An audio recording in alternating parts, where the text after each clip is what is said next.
and Obertop to Jim Patterson Stadium since a regional back in 2022. And Obertop, as you see there, had some success in that regional, particularly that third game with a home run. He's been a huge impact newcomer to this Clemson program, and they'll need him to be big in this series as well. Alden Mathis first up to face Gongora, 4-3 in his starts this season, a 5.23 ERA, and this Clemson team will have a smattering of different players that can get it done at the plate, Jeff, and this will be an interesting matchup to watch just early and how you assess the duel here. Yeah, certainly a tone-setting at bat here, potentially, between Gongora and Mathis. Mathis, a transfer in from Richmond, one of a number of impact transfers in this Clemson program, currently riding a 20-game on-base streak. The perfect kind of leadoff man for this Clemson Tigers offense. The 2-2 count meets Alden Mathis. Last homer was against Charlotte. 7 home runs on the season. And the first strikeout for Sebastian Gongora. 1 up, 1 down. When Gongora is on, he can rack up the strikeouts. This is the 64th that he has had this season. 2 different games where he's had double-figure Ks against Youngstown State and NC State. And here's a look at his arsenal and how often he uses those pitches. The fastball he'll lean on most heavily, but the curveball may be his best pitch. And when that curveball is landing for strikes, he is one of the best pitchers in the ACC, certainly worthy of that Friday night position that he has earned for himself this year. Look at his heat map and where his pitches typically land. A strike thrower, and Louisville needs him to be a strike thrower. That's what Dan McDonnell said earlier today when he spoke to us, Joey, that Sebastian Gongora needs to throw strikes against Clemson tonight because this is an offense that if you give them free passes, if you make mistakes, they will make you pay. There is the skipper, Dan McDonnell. 18th season at the helm is low for Gongora, 1-2. And just on cue, Joey, a strikeout in the first at bat. Gongora ahead here in at bat number 2. Good start for the Cardinal Friday night ace. Jacob Hinderleiter, another player that can light it up post leadoff at shortstop. Had to step in this year. The injury of Andrew Chufo. Hinderleiter more of a third baseman. Plenty of putouts in that Pitt series last weekend. Got him. Looking. 2 up, 2 down for Gongora early. This series this weekend for Louisville, Joey, could be the most significant weekend of the season. If they can take a couple of games off of a top 5 Clemson team, that would really cement their NCAA resume, their postseason resume, if they can take care of business, do what they would be expected to do the rest of the way. And with that significance of this series on the line, a perfect start for Sebastian Gongora with a couple of strikeouts. He looks to have his best stuff right now. He looks locked in. He's got his eyes on the correct things, I'd say. That's right.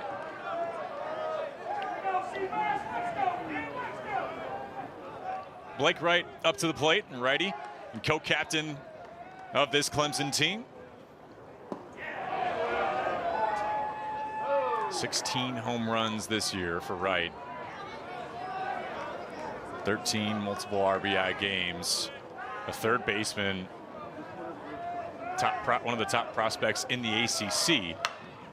As he lines one out towards right field, and he'll head to second. Blake Wright on the run, and Humphrey trying for it in the 2.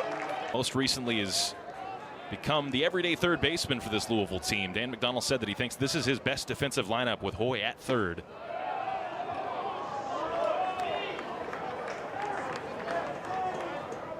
And here is Jimmy Obertop, our player to watch.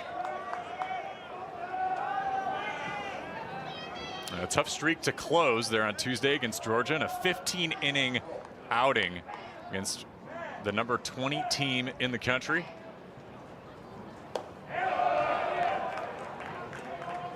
And the check there, 2-0. Yeah, a 15-inning grueler. Yeah, a 4-3 finish.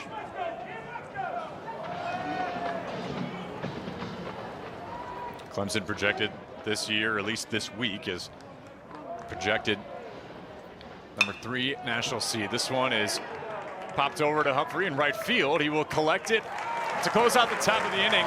No blood drawn for Louisville. Bottom half of the order, such an important part if you're going to be a talented winning team. And McCoy lately has been extremely dangerous near the bottom of that order. I talked about how potent this offense has been. Currently ranking top 20 nationally in batting average, hits, slugging percentage, stolen bases, and triples, and they're top 30 in runs and runs per game. So I don't mind scoring a little bit. Also best in the ACC in stolen bases. Smith trying to close out JT Benson early. On ball one here. Yeah, and a big part of those steals numbers has been JT Benson. 25 steals on the season, caught stealing just 4 times. He's been a terrific leadoff man since Dan McDonnell slotted him into that spot. He gets on base with regularity, draws a ton of walks, on base percentage up over 400. And then when he does get on, he pushes down on the accelerator, tries to steal bases, and succeeds more often than not. And a full count for Tristan Smith on this first batter up. Smith, a guy that fastball has some giddy up to 96. He'll work in the changeup and the slider as well. The payoff and a foul. And notably, likes to work in and out of the zone against right-handed hitters, and he will pitch away to lefties. As you get a look at his heat map, a little bit all over the place. And just what we were talking about JT Benson, Joey, the leadoff man setting the table, getting on base after trailing 0-2 in that plate appearance. He's able to work a walk. That was a big point of emphasis when we caught up with Dan McDonnell, saying, let's get ourselves on base, whether it be walk or hits like we know how to get. And then when we're on defense, pitch and defend, pitch and defend. Now batting for your Cardinals, the third baseman, number 9, Dylan Hoy. Dylan Hoy, a third baseman for this Cardinals team, scorching hot over the last 6 games. 520 in the last contest, and he picks up right where he left off, dribbled into right center, and Hoy will hold up and leave runners on first and third. A great start for Louisville. Absolutely is a great start on both sides of the ball, with Gongora dealing in the top half of the inning. And then this top 4 hitters who have really solidified their places in this lineup over the last couple of weeks for Dan McDonnell, doing damage. 2 batters in, Benson and Hoy, a very prototypical traditional baseball leadoff and 2-hole combination. And see what Dylan Hoy has done over the last 8 games. Really all season he's been terrific, but turning it up in ACC play over the last couple of weeks. Good ups there by second base umpire Mike Jarbo, by the way.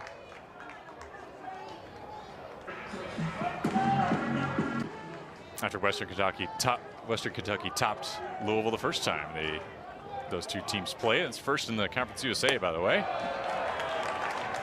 Yeah, certainly a quality Western Kentucky team that Louisville took care of. Here is the juicy freshman at the plate. Zion Rose hitting .391, 14 multi-hit games out of Chicago, but IMG Academy. He's the type of player that can get this team moving, and now with runners in scoring, position, he's just chomping at the bit for his first at bat. The perfect man to have at the plate in this situation. That's why he's hitting in the 3-hole. Ideally, you get a couple guys on, and he has a chance to drive them in. Leads all ACC hitters with a .438 batting average in conference play. 500 on base percentage. That's good for 4th in the ACC. But like you said, Joey, brings the juice to this team, brings the energy, brings the enthusiasm, a maturity beyond his years as a true freshman. Throw over to second, and nicely picked off by Clemson.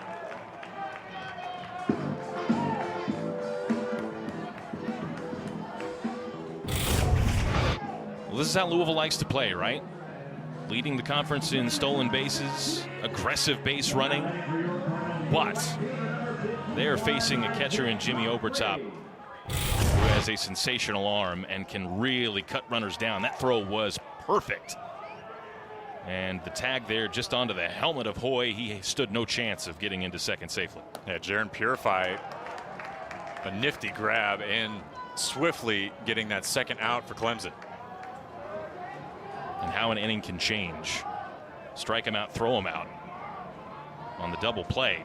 And now Louisville still with the runner in scoring position, but a far less promising situation with Isaac Humphrey at the plate.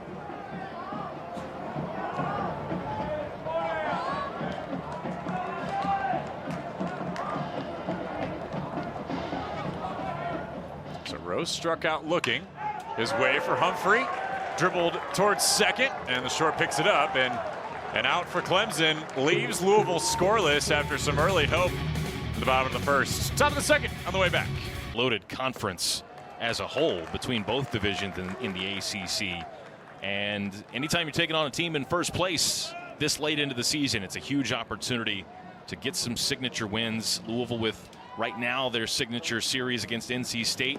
I think a couple of wins this weekend against Clemson would top that. And again, it would just push that Louisville resume over the top as they look to head back to the postseason.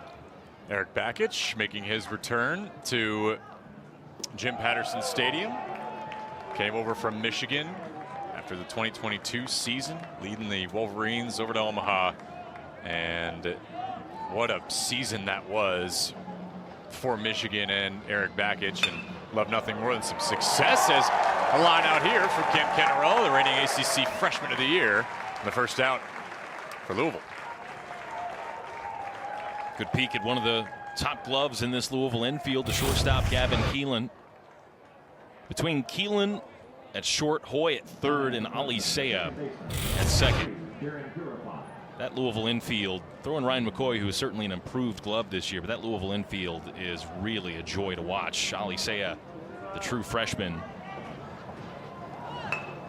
Jaron Purify, a bunt over to third, trailing through and a base hit for Clemson. Easy way to get on base, and perhaps maybe a little surprise there off the mound there for for Gongora. Yeah, Dylan Hoy at third. Wanted to watch this roll foul. He had a beat on it. Could have made a bare hand play and trying to throw over to first to get Purify, but elected to let it roll, and a very good roll from a Clemson point of view. It just spun. Look at that spin. Back in play from the foul line. And a perfect bunt down the line gets Clemson a base hit. A savvy veteran move from Jaron Purify, the freshman, as Jack Crichton, the first baseman and righty, walks up to the plate for Clemson.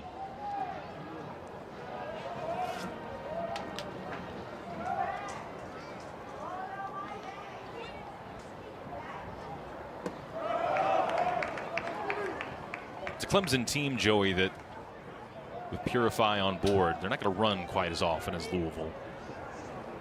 We talked to Coach Bakich about that yesterday. He said that his teams in years past have run a little bit more, but this team hasn't needed to. They're a terrific power team in the top half of the conference in home runs. So it's safer to have the runners on base than be aggressive and have them thrown out like we saw Louisville have a runner thrown out earlier in the game.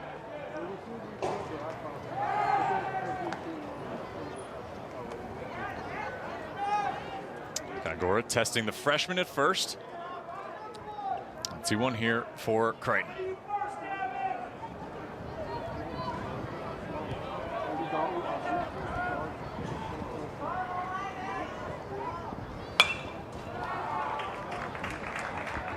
Following in the 2-2, Clemson Tigers have amassed 32 wins this season, leading the Atlantic, reigning ACC champions as well. Have their eyes set on a deep run. That Georgia loss will be lengthy as Gongora sends Crichton back to the dugout. It was really a character show there for Clemson that they can go in for the long haul, be to just their loss ended up coming off a wild pitch.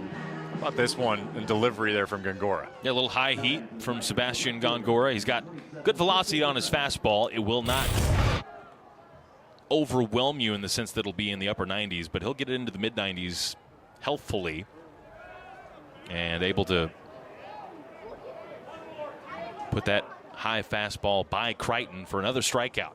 And again, the positive start from a strikeout perspective for Sebastian Gongora, and really overall continues here into the second inning.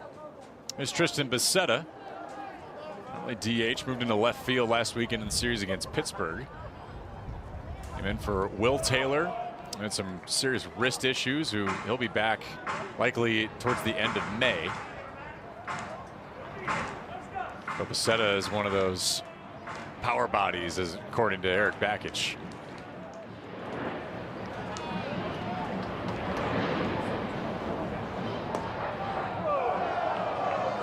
Going away, and Scott Klein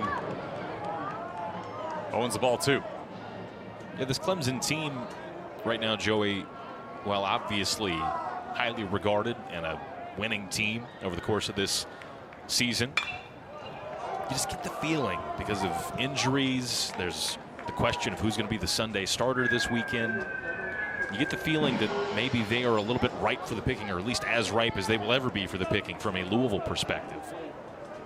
And so, to a point you made about the Georgia game, this weekend for Clemson will be a test of that character, with a couple of big injuries against a team that clearly is up for this series, at least so far, very early in game one. A team that's hungry in Louisville for this kind of series to prove themselves, like you said, a prove-it series. This will be a big test of the Tigers' character, which they have tons of, according to their coach. Clemson hasn't been to Omaha in over a decade. So they have the man at the helm to try to get him there with Eric Bakich.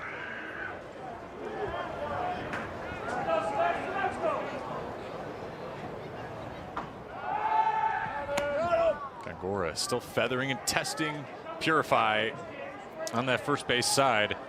Clemson 12 College World Series appearances. The last time, of course, 2010. And the first base umpire, Brandon Henson, letting everybody know there is a ball that's not quite in play, Jeff, but certainly needs to be out of the way as they get over to the near the Shad Mason Hack Shack, over to the kids, just tossing the rock around. Yeah, how about the wheels on Lucas Moore, normally called in a pinch running appearance to steal a base, called on to get the ball off the field there. He's on his horse. This one is chopped over to second baseman and quickly outed. Gongora. Former football speak, you know, when you go to your spring game, everybody wins. Everybody wins, but it's competitive. That's where the guys compete for their jobs. Tristan Smith back on the mound for the Clemson Tigers. Driven into center field, and nifty catch there by Cannarella for the first out. Nifty's a good word for it. He had to be on his toes at the very least, the way that Gavin Keelan got a hold of that ball. It was swerving as well. So you read it initially to the left and then have to quickly correct yourself to the right. And he had the athleticism to leap up for that grab as well. There's Eddie King Jr. Slammed a ball home against Western Kentucky on Tuesday. He and McCoy, when they go back-to-back like they are today in the lineup, Dan McDonald loves the way that they kind of work yin and yang, if you will. Once one can blast, the other one has a good chance to make some hay when he's running the bases. Got King swinging here, and Tristan Smith, how do you assess the way he's throwing right now? Well, obviously looks pretty good right now, and the pitch count still manageable for Smith, again coming off of that injury that limited him last week, and his return to play after about a month away due to the ankle injury only went 2 2/3. So Clemson hoping to extend him a little bit further in this game. That'll be important to keep that pitch count low. And if you're Louisville, you'll look to battle a little bit more, maybe get that pitch count higher and higher chase him out of the game and get to a bullpen that saw 10 arms throw in the midweek against Georgia, and that, as you mentioned, the 15-inning game. They've got it if they want it. Clemson has no shortage of pitchers, that's for sure. Just look at Eddie King on Tuesday in an absolute banner day. Striding along the bases off that homer. And he will have a full count. Ready, will try to be the first on base this inning for Louisville. And like I was talking about, an 8-pitch at bat here for King. And he draws a walk. Really well done by Eddie King. Fouled off a couple of pitches to stay alive, and then had a great eye to finish it out and draw that walk. And here's that combination that we talked about, Joey. You were alluding to it just a moment ago. Eddie King gets on base. And now Ryan McCoy, who is on an absolute tear over the last couple of weeks, comes to the plate with an opportunity to maybe do some damage. 7 hits in the Miami series last week. What a streak for McCoy. Told you to watch out for him. We're about to line up slab up.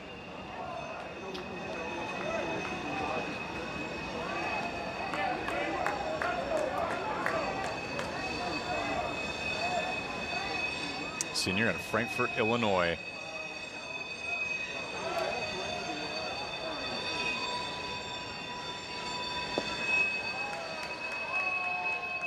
Low and away for ball 1.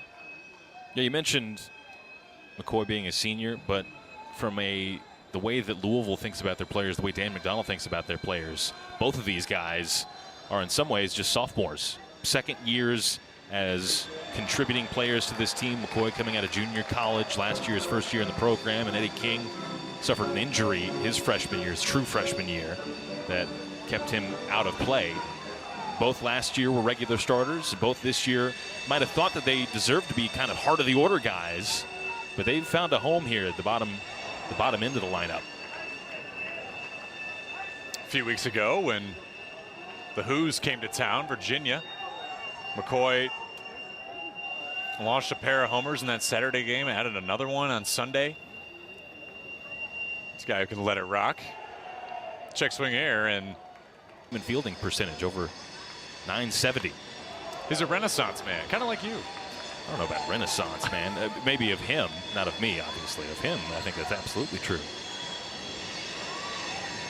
But shows some quality, right? A guy that was an All-Atlantic 10 performer a couple of years ago at Davidson. Gets his opportunity to come here to the ACC, to a traditionally powerful program, and has proven his worth, both in the field and at the plate, for sure this year. He sure has. Been very impressive in the absence of Drew Chufo, who tore both ACLs. This one is skied over to the parking lot towards Jeff and my cars. Oh, you say that with such concern, as maybe you should. Matt Klein, catcher on the plate here for Louisville. As Smith tries to work on King over on first base.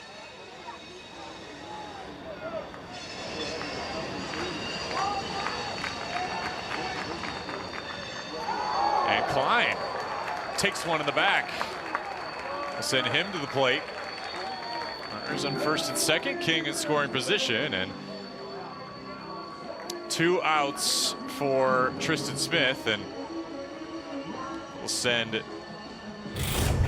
Schnabel out, pitching coach for Clemson, and have a chat here. Well, this is something that Tristan Smith has struggled with just a bit in terms of free passes. Earlier this season, had 3 hit batsmen against South Carolina. For head coach Bakich, who's returning to Jim Patterson Stadium for the first time since a very memorable postseason game a couple of years ago, Joey. 7th game of that NCAA regional here in 2022. Controversy on this play with the slide into second by Jack Payton. Was he out? Was he safe? He's called safe. And then Cameron Masterman with a memorable moment, at least in the minds of Louisville baseball fans. A home run that put the Cardinals in the lead, and they ultimately went on to win it, defeating Michigan 11-9. Different uniform, different look for Bakich now with Clemson, but an equally, maybe more talented team, this Clemson team, than that Michigan team he had.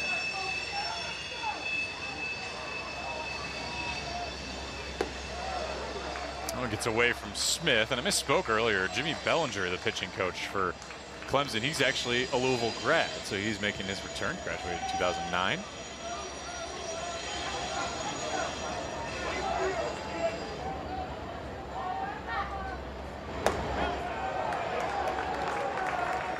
Smith just outside, 2-1 count to lead for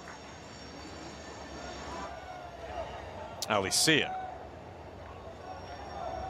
And another big spot here. 2 out, 2 on. Louisville's had runners on, but they've left them stranded each time. Big chance for Alicea. That one's inside, and he's pleading that maybe caught a little bit of the elbow there. He'll step away. Alicea had an 11-pitch at-bat against Miami last weekend. Double to clear the bases. Been really impressive for a freshman. And to do that on the road against a pretty prolific Miami team was something that Dan McDonald took away, and he'll get walked for a bases loaded scenario. Louisville, one of the best in the ACC when the bases are loaded, sending their teammates home. And it'll be JT Benson in that role to do so. 2 outs, bases loaded for the Cards. And JT Benson nowhere to put him. A man that draws walks with an efficiency as he did in his first plate appearance today. But he's also a guy that's really hungry for hits. That batting average coming into action today at 272. I think in his opinion, he might want to see that a little bit higher, closer to 300, if not over 300. Chance to do damage with a base hit right here.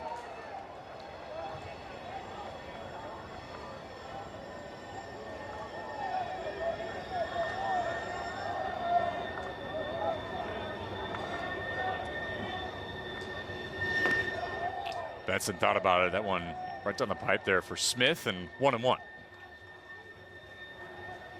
Yeah, good break on that breaking pitch from Smith, catching the inside part of the plate.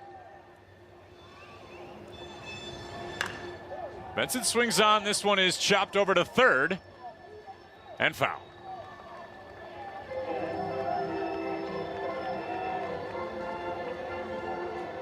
Been a great start today for Louisville, Joey. Both sides of the ball pitching with Góngora. Offensively, they've done a great job of getting guys on base, including these three, with King, Klein, and Alicea occupying third to first, respectively. But now's the moment where you got to come through with a clutch hit. Clemson with a terrific offense, as we've pointed out, even though the pitching is the strength of the team. As you see them leading the ACC in ERA and near the top in several other categories, not just the ACC, but near the top in the country in terms of that ERA. But again, it is a wounded pitcher, literally. Smith coming off of that injury.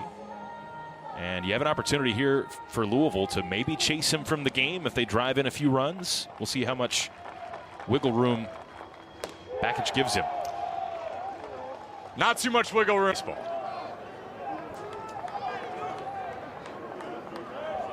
We saw the little bit of the history between these two sides. Most of it obviously coming in the ACC era for Louisville. And a couple of top quality programs in that time as well. Nolan Nawrocki up to the plate for Clemson. And Smith got out of a jam in the bottom of the second. Real tough spot, but now Nawrocki finds himself 0-2.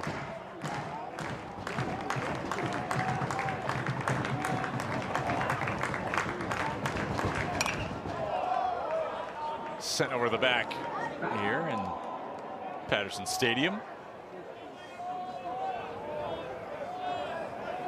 Again, Góngora, great job by him today, getting ahead in counts, throwing strikes, attacking these Clemson hitters, particularly here at the bottom of the order. Check swing.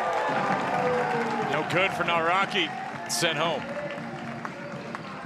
A dugout, rather, and that's the first out. 1 up, 1 down for Gongora in this inning. Well, the dugout feels like home for a lot of guys, I would imagine. Breaking pitch there for Gongora. That's the beauty of being ahead in counts. That's why coaches love when pitchers throw strikes. You get ahead in the count, you can work all of your off-speed stuff in and around the plate. And in an 0-2 count, rather than toying with Naraki, Gongora cut that breaking ball loose, and he does another one here. That curveball, such a weapon for him. Finds it once again. He means business today. I'm almost tempted to say he's not a businessman. He's a businessman. That's right. Gongora low and even count. And here is Alden Mathis. Back to leadoff we go. And 338 this season. First up is the first down as well on strikeout. And Gongora's good campaign so far as he gets his second strike on Mathis here. Might go without saying, but I'll say it. It's pretty nice when your leadoff man has a 20-game on-base streak. I'd say so.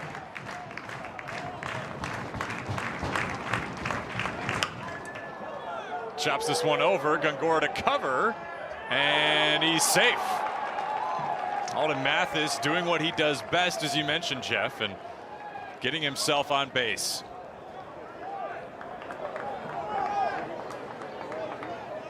Did it the hard way here.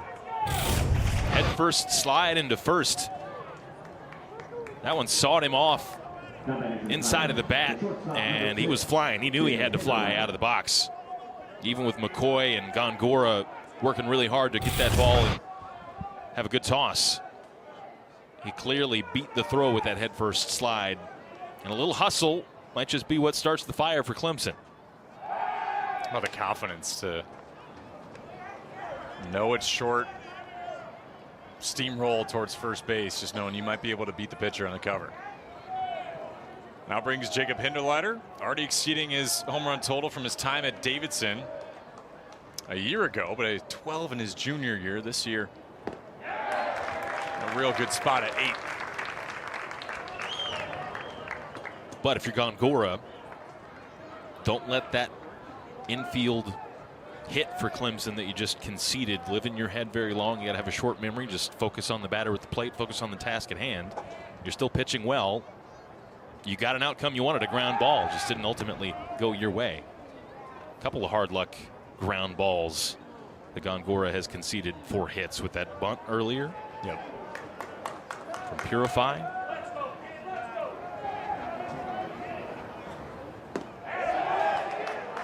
Errant throw from Klein will send Mathis all the way to third. Klein collects near home plate. Not with a doctor order for the Cards.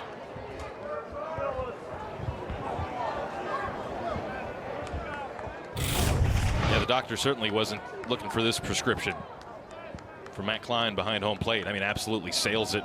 Ryan McCoy, tall, athletic guy, not going to be able to reach that one. You needed to be Giannis Antetokounmpo height and athleticism to reach that one. Maybe not even him. And this is the beauty of a hustle play for Clemson. Head first slide into first to beat that ground ball, and then you get fortunate and you take advantage. Hinderleiter skies one over to right towards the wall. It's foul. That was nearly fair. You mentioned the Antetokounmpo. That just hits a sore spot as a Bucks fan, knowing that he's injured. Can't do anything about his team's performance tonight, but that's neither here nor there. I suppose I could have gone with a healthier option from the NBA for that reference. But yeah, this ball from Hinderleiter, very close. Certainly would have scored a run with the runner at third. I think they're going to take another look at this, Jeff. They just might. I mean, it was very close. Off the bat, it looked like it was surely foul, but it held up down that line, and we'll have our first review of the game and first review of the series as well. Scott Klein and Mike Jarbo. Umpires will take a look. I don't know, when I was watching it go, started to work towards the flag, but it just It did just seem to be out, however. I suppose we'll see. If it is ultimately ruled a fair ball. 2 here for Gongora on his 44th pitch. Now to Hinderleiter. Low enough, and 1-2. Just funny how little breaks in the rhythm of play can affect things, right? Benson for Louisville striking out to end the inning after a little break in the action. Let's see if it affects anybody here. Hinderleiter was reaching for this one. Just doing his best to stay alive. Pitch that was close enough that he had to have a defensive swing.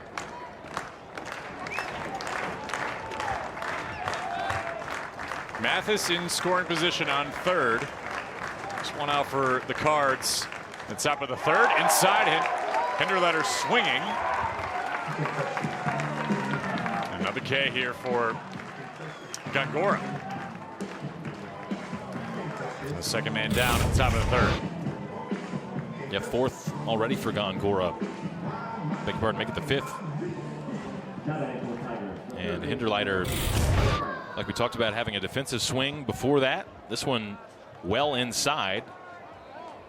And I'll repeat myself, that's the beauty of being ahead in a count as a pitcher. You can change locations, you can be out of the zone, you can work your off speed.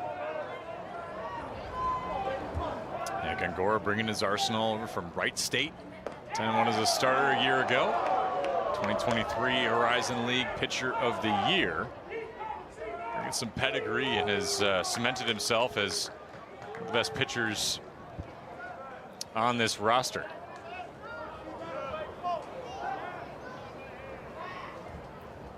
Blake right up, dribbles this one over to third, and that'll get the Cards out of a tough spot. Still scoreless, Cardinals. The words of Dan McDonnell, and Hoy has been very offensive himself. Hoy tried for the bunt at that single his first at bat, and just getting runners on base being important for Louisville. They weren't able to get home in the bottom of the second. With King in scoring position. Did you know, Joey, the conversation about Hoy plays into a larger conversation about the state of college athletics, the state of college baseball with the transfer portal. You know, Louisville, as that one surely goes foul and does, into Tommy Tailgater down there in left field making an appearance this weekend. But Louisville was slow to adopt the transfer portal. It's not something Dan McDonnell seemingly wanted to do. They dip into the transfer portal this season, and they find Hoy, a guy who fits the culture. That's something that they really pride themselves on here, the culture of Louisville baseball, and Hoy is fit like the hand in a glove. And he knew right away when Dan McDonnell went up to the Cape Cod League, saw Dylan playing, and was informed he was in the portal. Had one heck of a day when McDonnell was there. Of course, playing at his best when he needed to, as he's hit by the pitch. Send him to first base. He said, lo and behold, I liked him more than the other kids I was up there for. And Hoy made an instant impact, just as he said, but he also made an impact on his teammates. Got elected captain nearly immediately as he set foot on campus for fall ball. Just chipping that forearm. And Zion Rose will be back up at the plate. A freshman playing with his hair on fire, a little bit of a phenom, solidifying himself here in the top half of this order.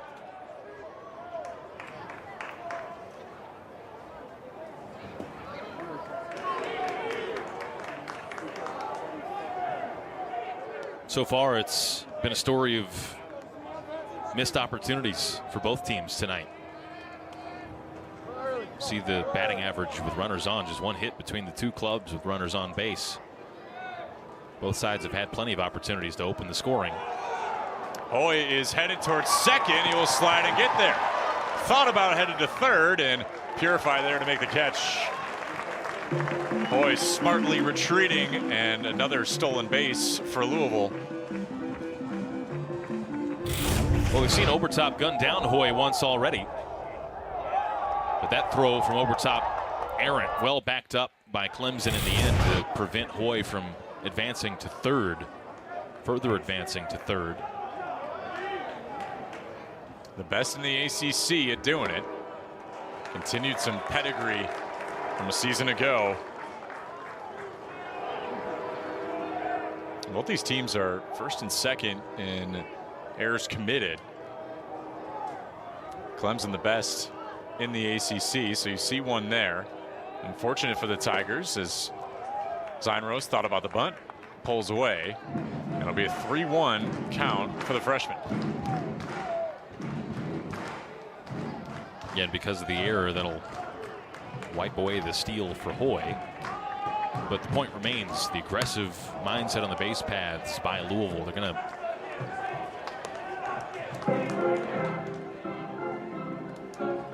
push the envelope every time they get a runner on base. And again, like we said the first time this man came to the plate, nobody better on this Louisville roster, and maybe nobody better in the entire conference to have at the plate with a runner in scoring position. Pops this one over to short, and he'll be out. Zion Rose unable to make it work there, albeit his best his batting average being so high in the ACC. And Clemson had to deal with another tough batter, Charlie Condon, the best in the nation right now from Georgia on Tuesday. So you go from one to the other. Luckily, you escape with Zion Rose in that particular juncture. One out here for Tristan Smith with Humphrey at the plate.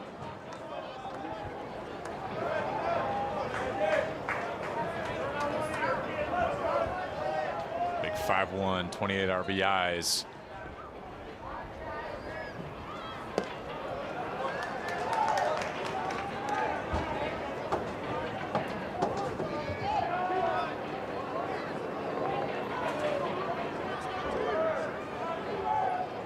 Louisville leads the ACC in triples as well. 3 ahead of Virginia Tech in second place. Louisville 16 this season.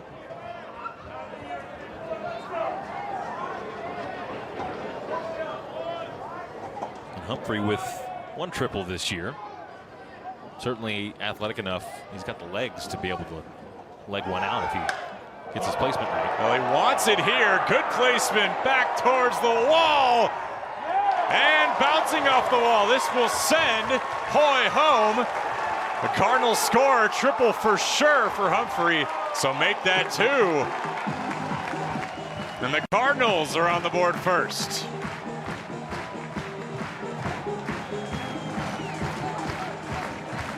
How about Humphrey? We continue play after that triple from Humphrey and the RBI.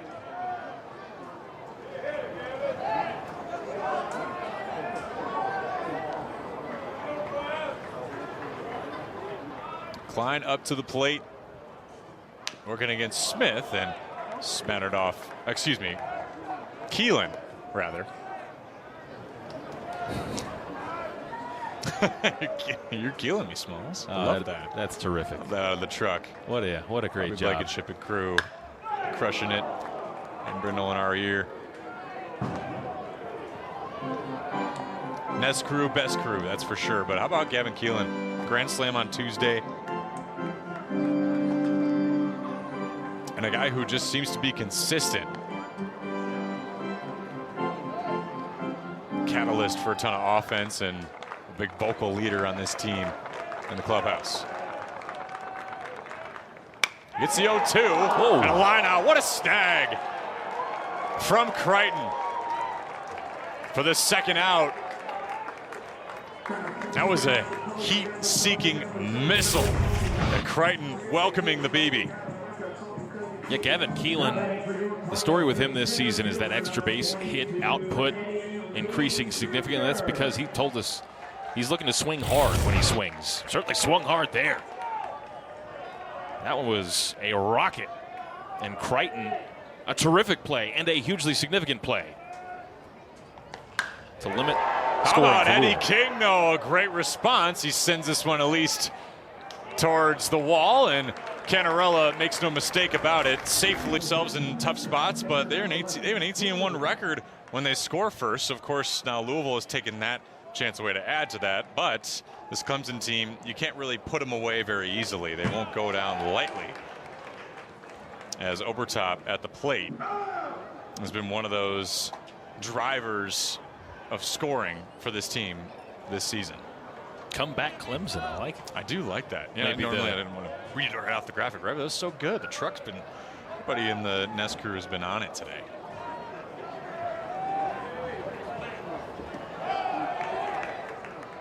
But to the point you made and the point that the statistics make, 1 run, while Louisville should be pleased to be in the lead, 1 run is not going to do it in this one. At least you wouldn't expect. Well, Clemson has trailed at the start of the 4th inning, where we are now. 13 times they're 9-4 in those games, as this is sent by Obertop towards the wall, and that'll be a double.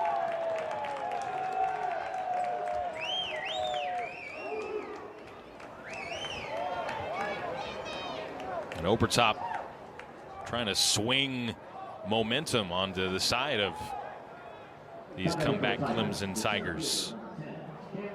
With that one, hit really well right into the gap. Went all the way to the wall. And an extra base hit to lead off the inning will do nicely for the Tigers. Just to add another point, and they had one heck of a series against Florida State, which really propelled their season. Because Florida State was ranked 7th at the time. That was back at the end of March. Rallied from deficits of 4 runs in the 1st inning and 7 runs in the 9th inning, 9 runs in the 6th inning in all 3 games respectively. As you see Cam Canarella shaking off in contact with the wall to make that catch to end Louisville's little run there. And he's back at the plate.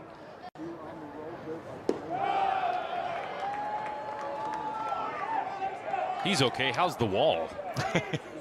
We had to check for a dent.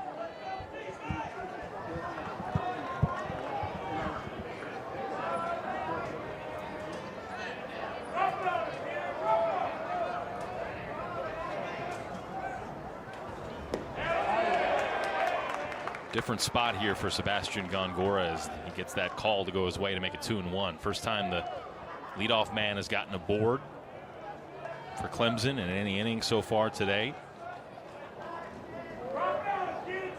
He certainly had to work around base runners, as we've pointed out, but just a little bit different to give up a leadoff double.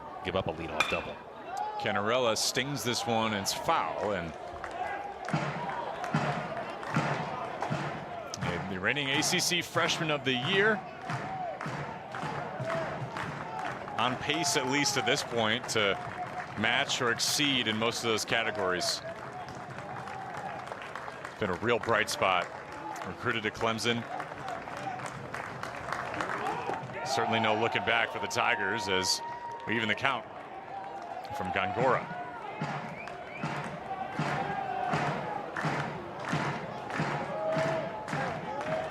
This is the 5th opponent in the last 6 weekends in the top 25 for Louisville.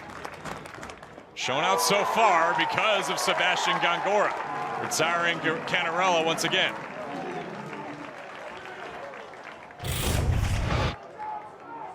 Sebastian Gongora looks like he's on his best today.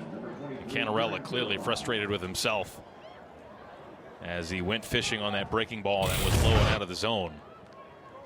And a good bounce back from Gongora. Gives up the leadoff double, falls behind in that at bat, 2-0. Battles back, and in a full count, pulls out a strikeout. And away from Jaron Purify, who had the deft and precision to get that bunt for his leadoff single in the 2nd. A ball that just was trying to be encouraged there by Hoy along the foul line. Maybe it's the turf. You know, you think with the dirt, maybe there's a little more give. I think there's less something friction. There's certainly something to that, I think. Yeah, but again, notable for anybody not aware, the only dirt on the field here at Jim Patterson Stadium is on the mound. And a good spot to be if you're Jaron Purify. A 3-0 count from Gongora. That last one maybe up for debate. However, a spot regardless on his 61st pitch with the runner in scoring position for Jaron Purify. And he will take himself to first base. First walk of the day issued by Gongora, who has gone deep in games in terms of the pitch count every single time. He's thrown close to 90 pitches, up over 100 a couple of times. Close to 90 pitches in every single outing. First real adversity, big adversity that he's faced in this one, and that'll provoke the Louisville pitching coach Roger Williams to saunter out of the dugout for the first time today. To push you off the bubble in the right direction. They're 79th in RPI right now. This would certainly give him a boost. As Crichton, after a beautiful snag, lofts this one to left field. It'll send a runner home as Obertop scores for Clemson, and an RBI single for Crichton. Following up play after play, it is Jack Crichton to get Clemson on the board for their first run of the day.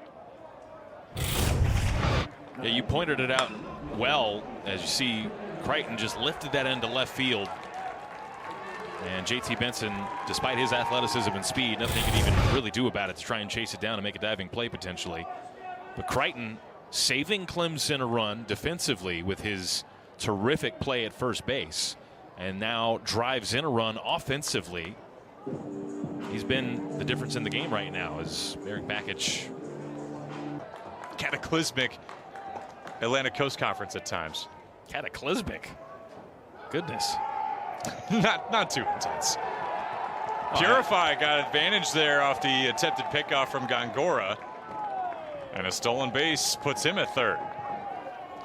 I'm more remarking at just the use of the thesaurus there for you, Joey. This is a little more cataclysmic for Louisville. Purify taking advantage there. Just a check over from Gongora. And a really terrific play for Clemson to put them with a runner 90 feet away now. Klein holds that one down, and Purify was, boy, was he tempted. But back to Louisville's postseason resume, looking to build with this weekend. This might be the last best chance that they have to have a signature series win as Gongora checks over to first once again. Obviously, North Carolina lingers later on in the schedule, but that's a road series for Louisville. Boston College, certainly a winnable series, but not one that's going to bolster your resume significantly. Notre Dame, same situation there to close out the season. Becerra swinging for strike two. I'm not saying the season is on the line this weekend for Louisville, but it is going to be a big swing either direction, and they hope in the direction of the NCAA postseason. They certainly have the crew to do it, especially on offense. Inside, that could have gone either way for Scott Klein. Elects for the ball. Runners on first and third, just one out to show for it off the strikeout of Canarella there from Gongora. And Becerra caught swinging. Similar pitch location there for Gongora. He's been working it inside against Becerra. Might we see a third inside to try to retire him for the second out? Comes in a real good spot here. Becerra can put a whale on it, and it will be full and await the payoff.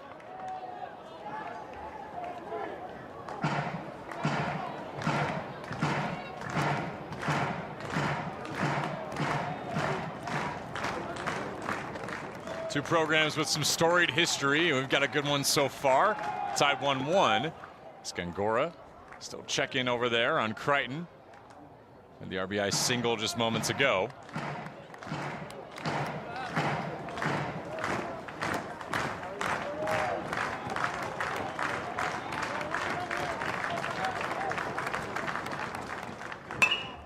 This one dribbled over to left. Purify will score. Becerra, an RBI single to match Crichton's RBI.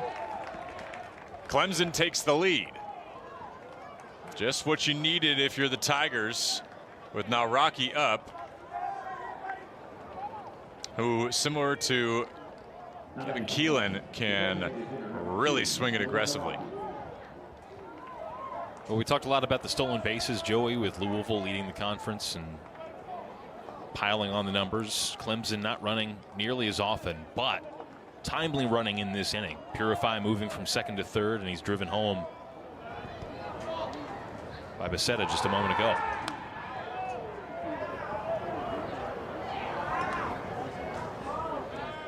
They're not a team that runs a ton, but they have a high success rate up and down the lineup.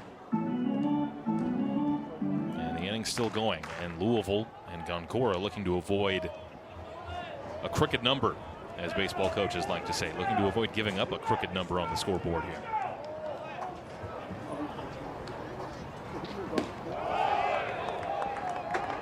Rocky certainly thought about it.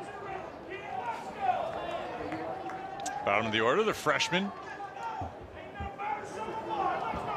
Talented as ever. Maybe some warm-ups happen in the bullpen. As Riley Phillips getting out those bands to get stretching.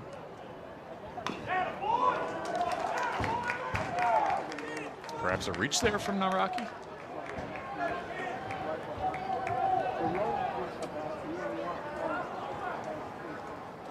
A little bit. Pitch was pretty close, just outside of the zone, at least in my opinion.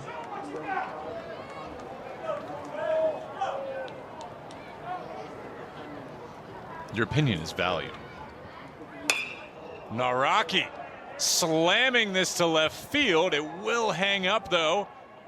Collected by Benson. Gonna find Crichton back at second for the second out there, though, for Louisville on the fly out. On this crew, Joey, you have no idea what that means to me for you to say that my opinion matters. On this crew, goodness. Big fly ball there for Gongora to get another out and progress in this inning. Just a few feet away, Clemson was from really breaking this inning open and breaking this game open. I'll bring up Alden Mathis, the Richmond transfer. 1 run scored against Georgia on Tuesday, 2 hits with 5 at-bats.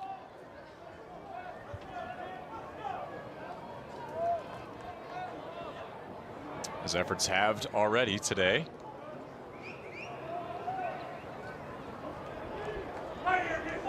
Player that can make an impact for this team at any moment.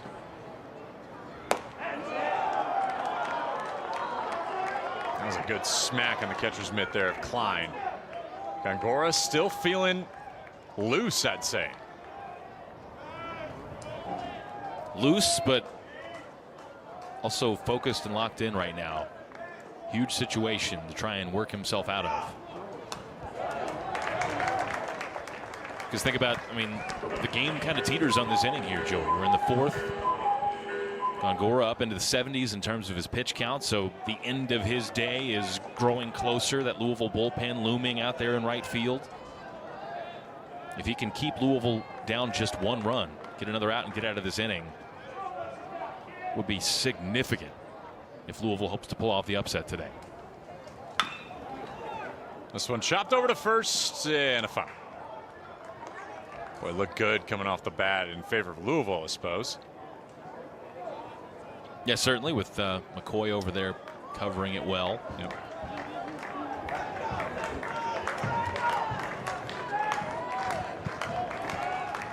We told you at the top of the 4th, Clemson has trailed at the start of the 4th inning 13 times, 9-4 in those 13 games. Louisville trying to make it a 5th, of course. Gongora, full count for Mathis. That call from Scott Klein, the home plate umpire, drawing the ire of the Jim Patterson faithful. Big pitch. Good crowd on hand so far. Gongora testing with Crichton.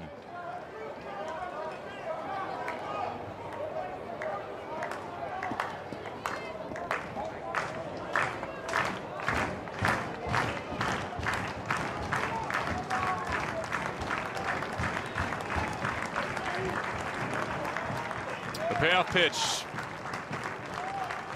2 outs, 2 runners on. It's sent into center from Mathis, dropped.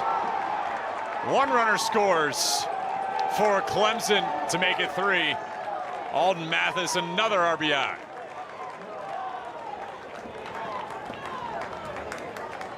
This time an RBI double.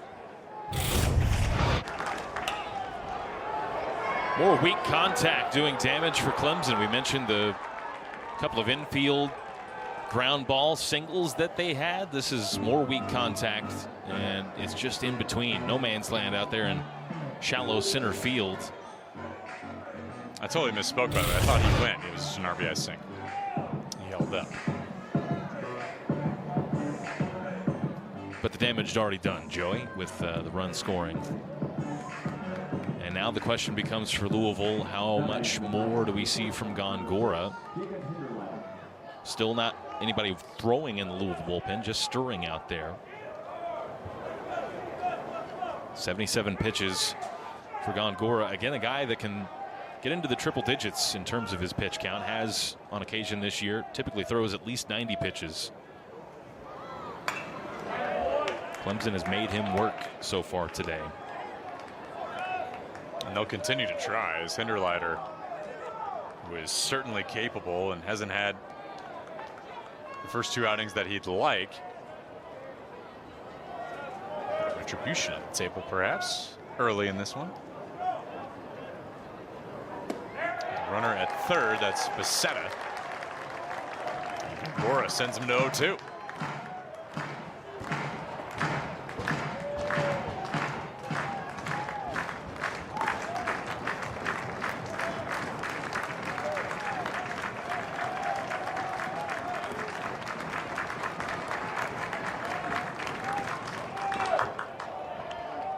And tip foul.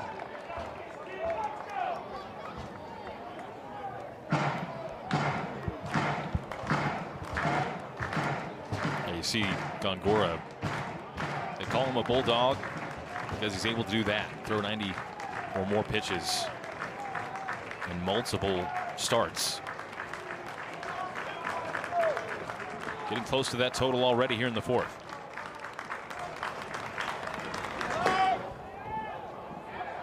Finding a spot to try to pick off. This is an error for Louisville once again.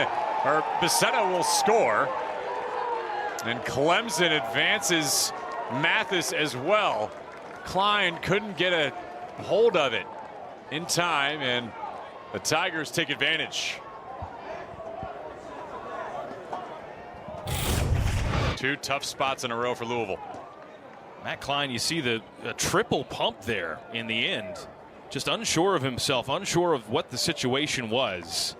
You got a runner at third. Clemson is baiting him to throw this ball. They want him to throw the ball. And he hesitated and hesitated and then had an off-target throw. Just a disastrous play from a Louisville point of view to give up a run in that spot.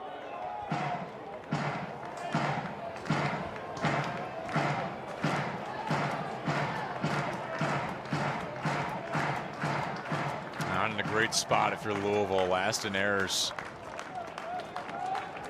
in the ACC against a team that will happily take advantage of those.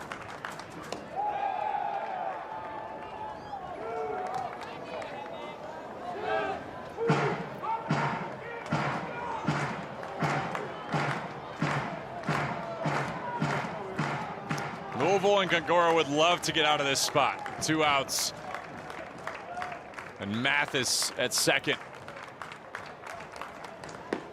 And he got him. Hinderleiter's gone. Line of the graphic there. Yeah, Florida exactly. State and Duke, a terrific series. And they didn't fare too well against teams from the Carolinas this year, and there they seem to be in a good spot.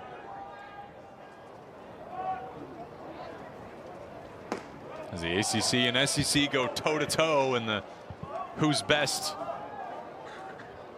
year in and year out throughout the regular season. Here's Ryan McCoy. Second at bat tonight against Smith. He plops this one into foul territory. Did you say Tommy Tailgater? Tommy Tailgater, yes. At least nearing it. A very notable Louisville fan. He's throwing out the first pitch on occasion. I love that. And McCoy takes one in the back. That one got away from Smith, and McCoy, not sensing any ill will trot over to first base. Take a look at Tommy Tailgater. Got all the sports there on the trailer. They're certainly awaiting the finish here of the season as we near the final month of the regular season into postseason. There's your breakdown so far of the clashing of conferences, as it were.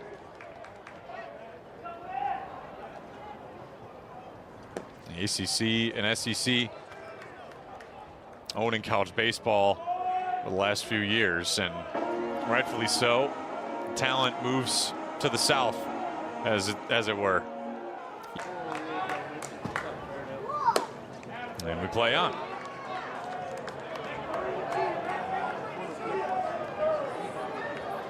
If they do choose Rob Hughes, he works his slider and his changeup quite a bit. And check swing there.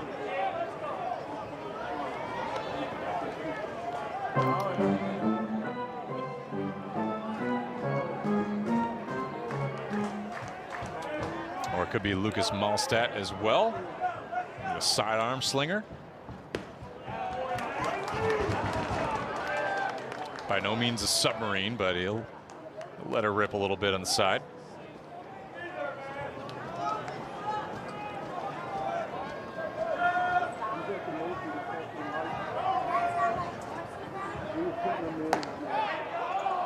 And that called strike.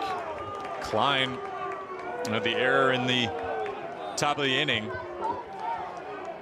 Give Clemson their third and fourth runs, or fourth run rather.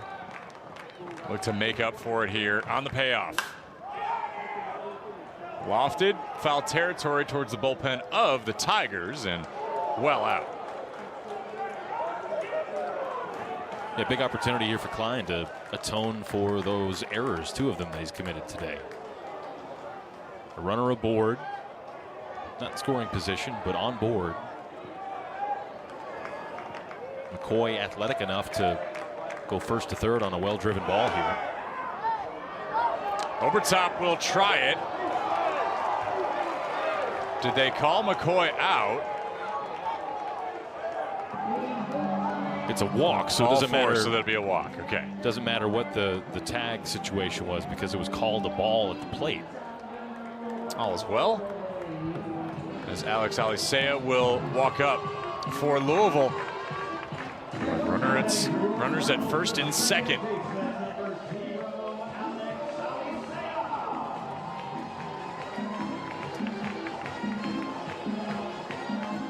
A freshman, I believe that might be a little Bad Bunny for the walk-up. I love that. And yet another meeting of the minds here at the mound. It's Bakich that will walk up for Tristan Smith. Could this be the spot? Makes them both deceptive. Alicea tried for the bunt. The switch hitter has since switched, by the way. So he changes his orientation based on the pitcher after Tristan Smith exits the mound. Tries the bunt here, and they're calling for, Obertop is calling for fair, and Scott Klein will not give it to him. Like that was foul inside the plate box. Interesting spot to bunt here for Louisville. Down 3 runs, still with plenty of time, plenty of outs to work with. It's a program that will bunt all the time. They believe in the bunt as a weapon. And that'll be frustrating that Alicea hasn't been able to lay one down. And he's trying to find it. You think this is a spot, would love to be bases loaded, obviously, but with JT Benson next up to return to the top of the order, I think that's a spot they'd like to be with Benson there. Yeah, with a couple of runners moving on to second and third, but now with 2 strikes, there's not going to be a bunt here. He finds it and grounds it to second, and Alicea hits the nos gets the first, bases loaded. Well, he couldn't lay down the bunt proper, but it is a swinging bunt and a slowly chopped swinging bunt as well that gives him plenty of time to make his way down to first against the shift as well. The lefty, left-sided hitting switch hitter in this occasion, Alicea, in a very close play. But I think accurately called there by first base umpire Brandon Hinson. So JT Benson arrives with bases loaded. Only player on Louisville's team to be perfect with bases loaded is Zion Rose. He's 1 for 1. Benson with a great opportunity to bring Louisville back in a great spot as this one is sent into the stands of Jim Patterson Stadium. Louisville has loaded the bases already once tonight, if you remember, Joey, back in the second. JT Benson struck out to end the inning. This time he sends one where nobody else is. JT Benson. Beset at a throw. Alicea at a third. That means 2 runners score for the Cards. They're right back in it. Flying high with a new pitcher on the mound.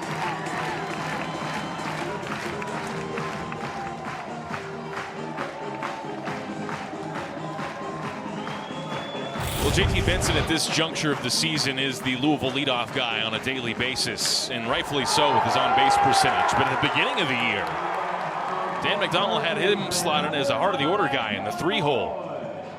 He's got this ability in his game, extra base hits, some power, hits that one into the gap, and comfortably waltzes into second with a double to score a couple of runs and get Louisville right back in this game. Or should I have said rolls into second, given the celebration? You have a young child at home, maybe not doing wheels on the bus quite yet. Oh, no, we do. Trust me, we do.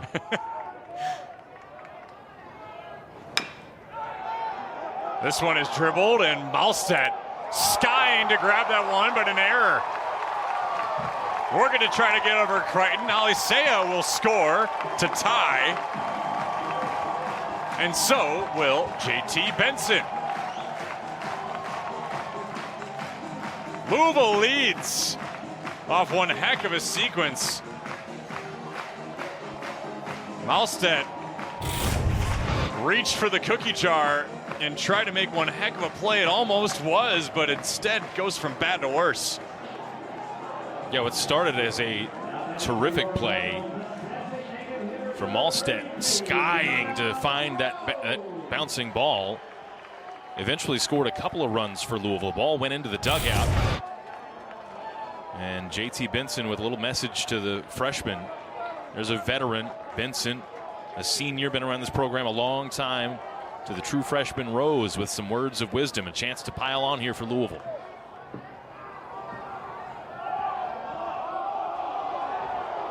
Potential walk there? Yeah, fans want it, but the umpires all on the same page.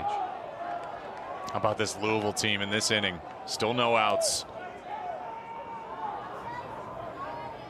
Malstedt in relief for Tristan Smith. Zion Rose dribbling this one over to short. Another error. Louisville has a chance to score if they want it, but they hold up with Hoy at third.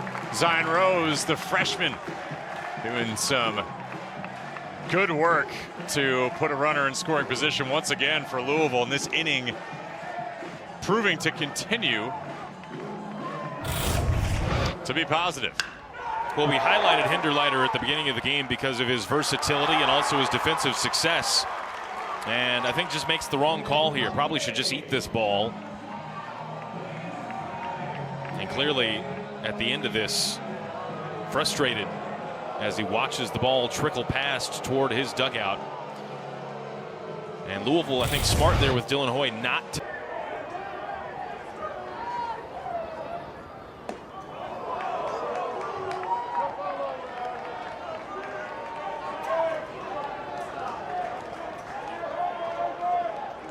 We talked about it with Clemson with their comebacks. The game can change in the fourth inning. Certainly has teetered back and forth in this one.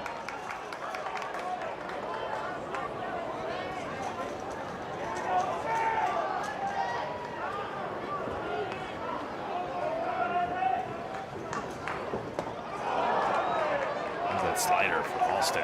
Nasty break on it. Inside against the lefty Humphrey as well.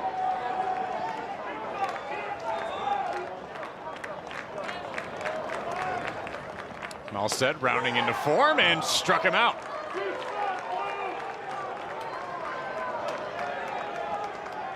So Halstead's first strikeout of the day. Looking.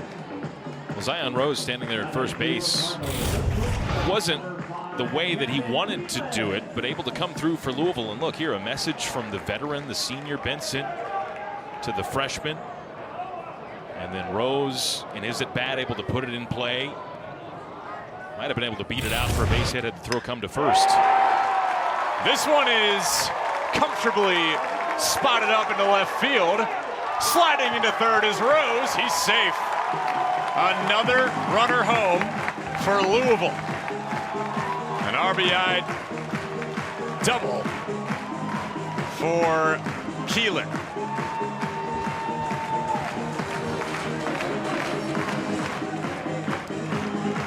You said aggression is kind of the theme for Keelan. Lets this one rip.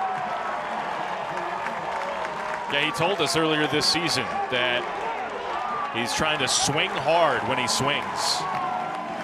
It's resulted in a ton of extra base this year, including 7 home runs. And right there, another one. Another extra base hit, I should say, with the double.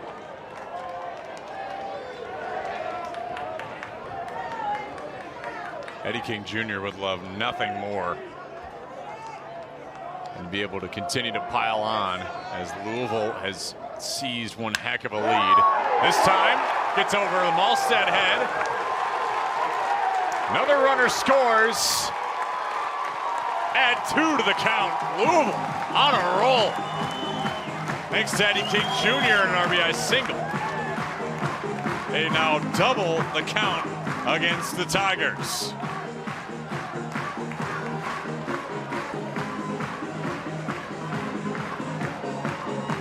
Clemson uncharacteristically kind of kicking the ball all over the field right now. This one ricochets off the glove of Halstead, trying to make another acrobatic athletic play, and then Canarella in center field doesn't field it cleanly.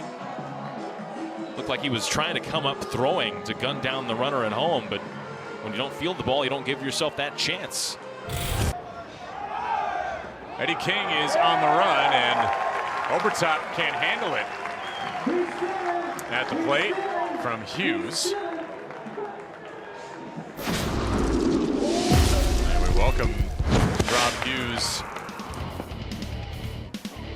Rock Hill, South Carolina, his 12th appearance this year. A player that can work a few different pitches in. His first couple pretty low for Obertop to handle. Rob Hughes is a veteran, and I mean that literally. Started his college career at Furman back in 2018. Battled a lot of injury over his time since he transferred into Clemson. Missed the 2022 season, significant chunk of last year in 2023. But he's a guy that, when he was healthy last season, was a hugely reliable arm with a sub-2 ERA. Not quite the same this year, up over 7. And right now struggling to find the strike zone.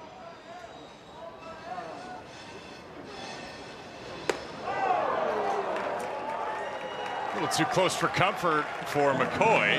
This will be a walk. Runners on first and second for Louisville in an inning that has, I mean, by all accounts, could not have gone better for the Cards so far. As Klein walks up to the plate. Lefty will try to continue to make hay here for the Cardinals. This will be one heck of a series win if Louisville can pull it off. This being the first of 3 in the series this weekend. Ball 1. Looking to make hay with a haymaker. Oh, but he might not get that chance right now, the way Hughes is struggling to find the strike zone.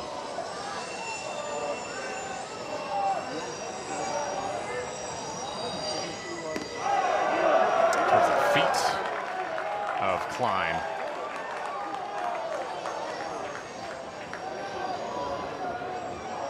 Took one in the back earlier in the last at-bat.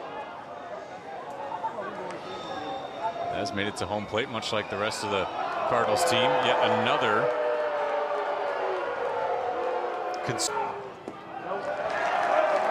going away again for Hughes. Possibly another walk here for Klein if Hughes can't find the zone. And the fans starting to count the number of balls consecutively thrown here.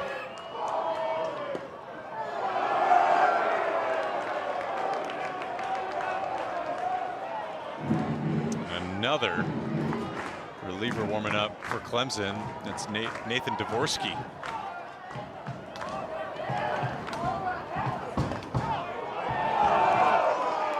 And a full count to welcome Klein. Back-to-back fastballs from Hughes that caught the bottom half of the zone.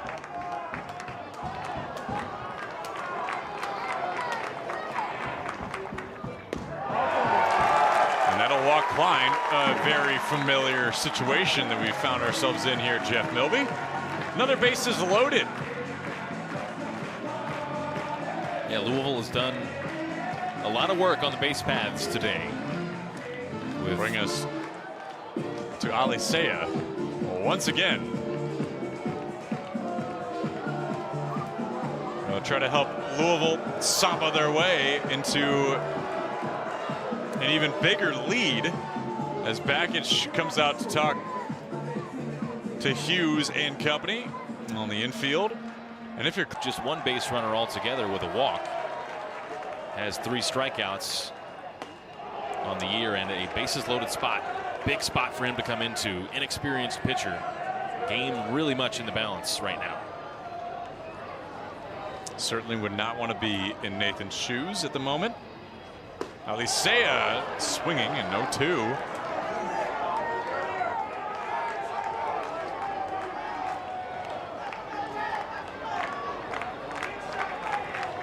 This bullpen for Clemson.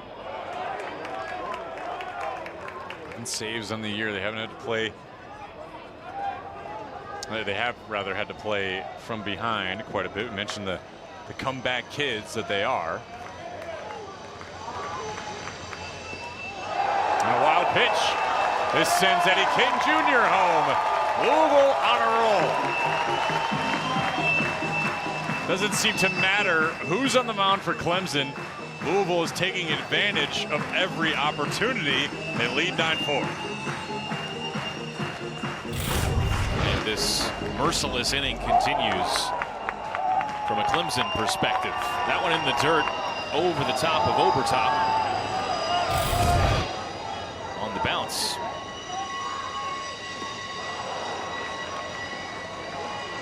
Eight runs in an inning is pretty unprecedented, but especially after the way that Louisville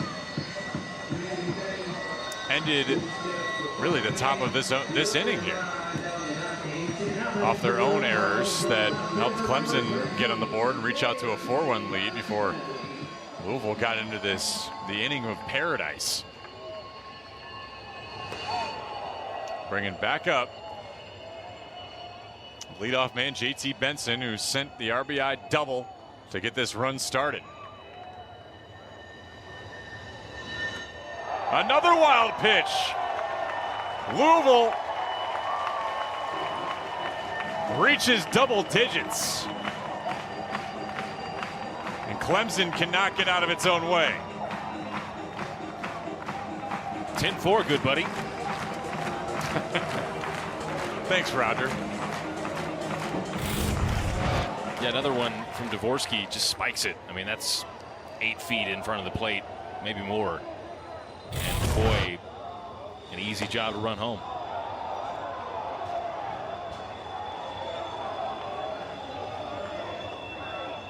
Cardinals, when they are in business like today, and this inning in particular, they win games just one knock on that particular portion of the resume.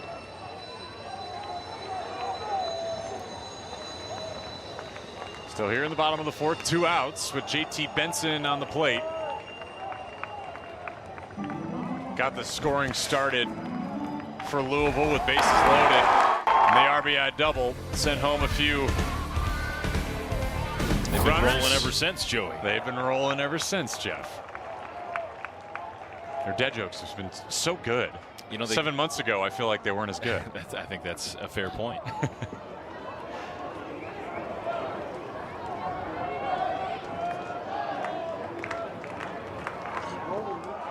Dvorsky will send JT Benson off to first.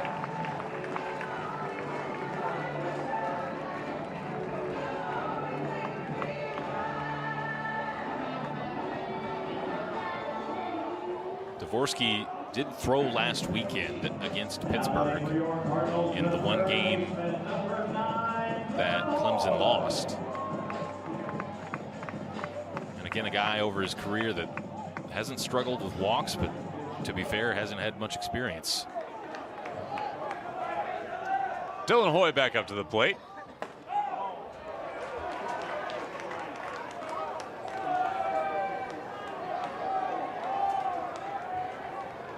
Formidable foe for Dvorsky to go up against at this spot. Trying to get Clemson out of their jam. Over top. Yet another error for Clemson will advance a runner. JT Benson comfortably is over top.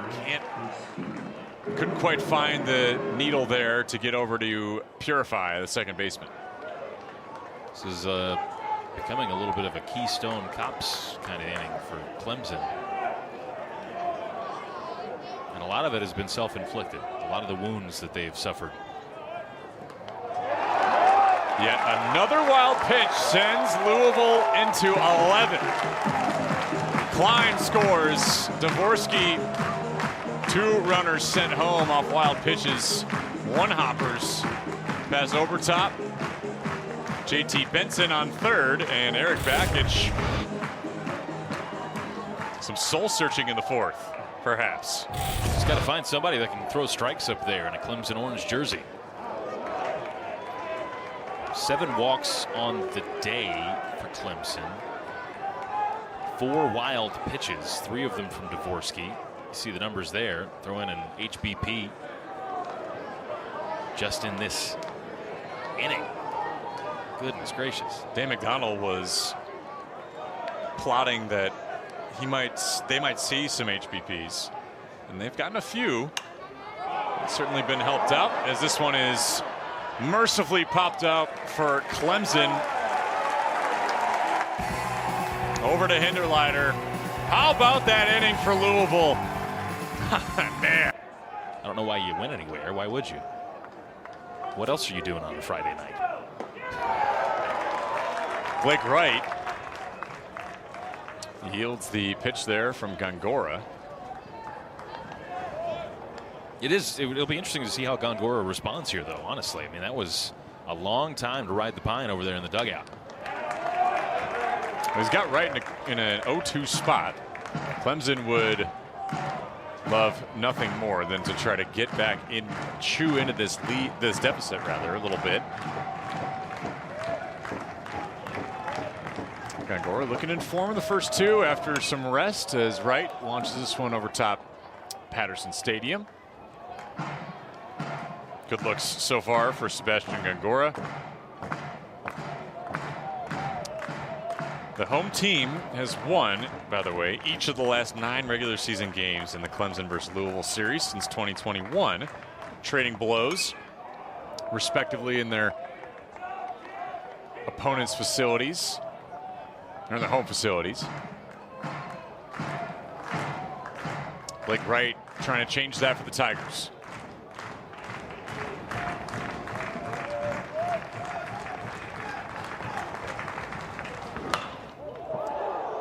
Clemson, by the way, 22-5 at home, 7-3 when they're on the road.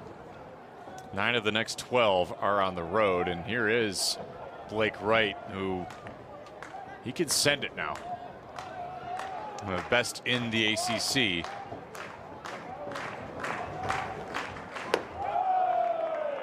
You think Sebastian Gongora knows that? Something tells me it's on the scouting report somewhere.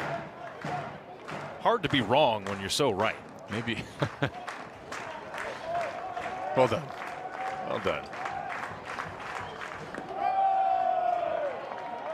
Klein fields that one low. It's 2-2.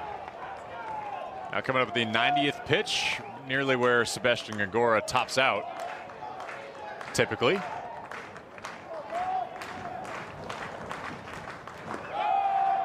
And he will have a full count of 3 balls in a row against Blake Wright. Let's think about the Gongora situation from this perspective, though. If you're Louisville and Dan McDonnell and Roger Williams, now suddenly you've got a 7-run cushion. Gongora has the kind of arm to go into triple-digit pitch count. So work him a little bit more, ride him a little bit longer, save your bullpen a little bit more for the future of this series. However, that's not what you would like to see. Giving up a leadoff walk from Gongora. And up next, after that walk, Jimmy Obertop, the catcher. 38 base on balls, tied for 17th in the country. And 5 home runs in the weekend series against Pittsburgh. 7 of 14, 7 RBIs. He can wail on it. Came over with Eric Bakich, as we mentioned. A couple of errors in that 4th, not all his fault, of course. A couple wild pitches did him no favors. And Gongora sends this one low for ball 1. If you ask Eric Bakich, Obertop just inserts himself and asserts himself as a dominant player. We've had a lot of time together at Michigan, but he had a comfortable acclimation period when he came to Clemson.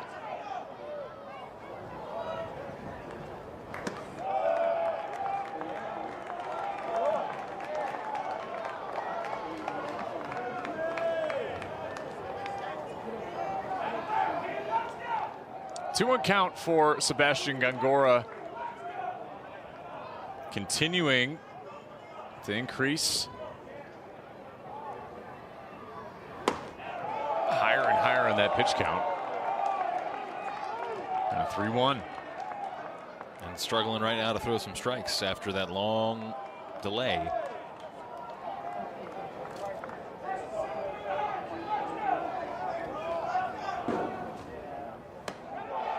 And he will walk Obertop.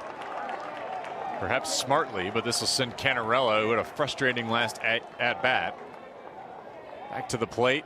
And then Klein to chat there with Gongora, as you see Patrick Forbes warming up at the bullpen. Well, that would be a big development for last weekend against Miami on Sunday. That was that 17-5 loss for Louisville, and was pretty strong in that outing. Got through 5 outs, didn't allow a hit, struck out a pair, and surrendered just 1 walk along with an HBP.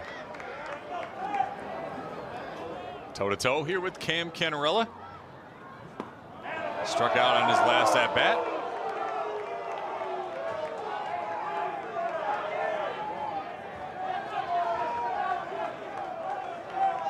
And grounded out the first.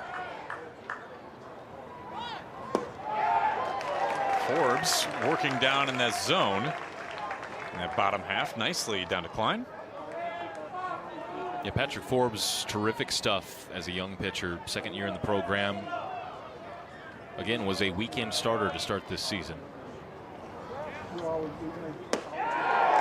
Expected to take a big leap, and he performed pretty well over the course of his first few outings, but then against Virginia Tech really got beat up, gave up 4 home runs in that one, and then was subsequently injured in an at-bat as a 2-way player. But if he is healthy, he's one of the best arms talent-wise that Louisville has. 1 up, 1 down, numero uno for Forbes.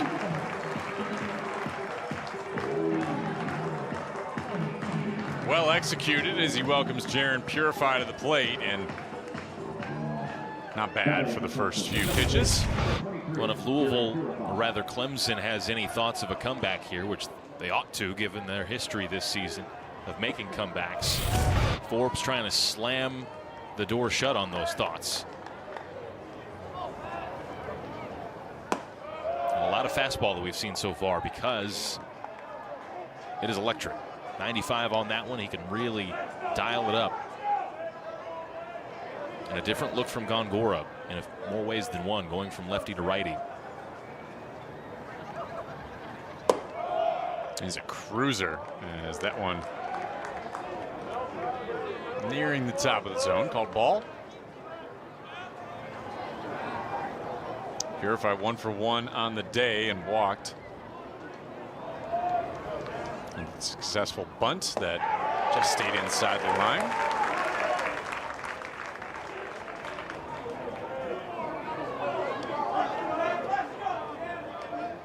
Louisville took 2 out of 3 at Miami last weekend in the opening 2 games to secure the series.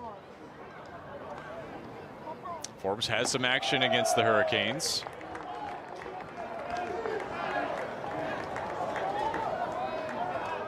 A triumphant return would do the morale some good here for Louisville with a 7-run lead in the top of the 5th.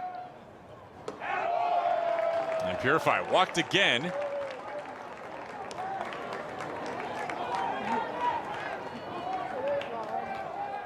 Jack Creighton once again at the plate. Good start there for Forbes with the strikeout, but then to walk the bases loaded here. Yep. Clemson one swing away from being right back in this game after that 10-run bottom of the 4th inning for Louisville. They thought the Cards might run away and hide. So big pitches forthcoming for young Patrick Forbes here. Creighton, not known for his power. He did have the RBI earlier today. No home runs on the year for Creighton.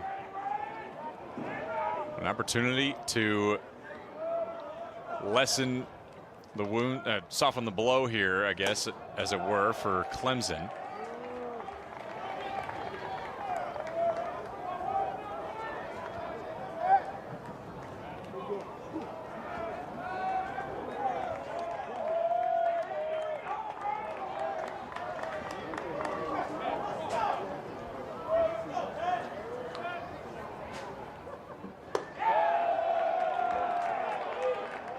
Right down the gut for Forbes, a little too high, called ball.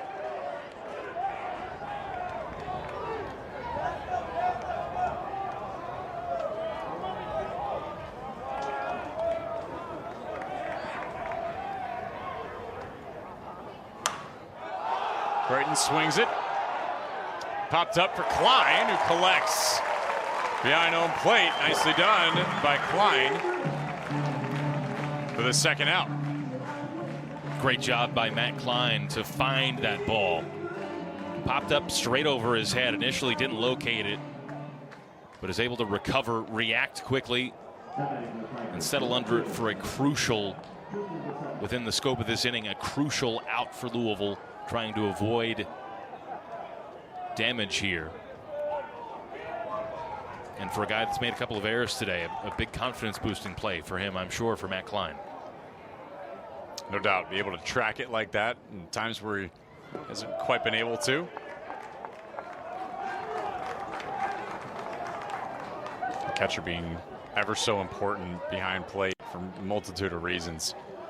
But Klein has proven himself in some scenarios and had some trouble at different spots. An easy position to be, welcoming all these different pitchers too. As Becerra lines up with now the 2-0 count. It's been a lot of fastball for Forbes, but the location's been a little bit erratic. Effectively wild at times so far. But it's bit him now with a walk and falling behind 2-0 here.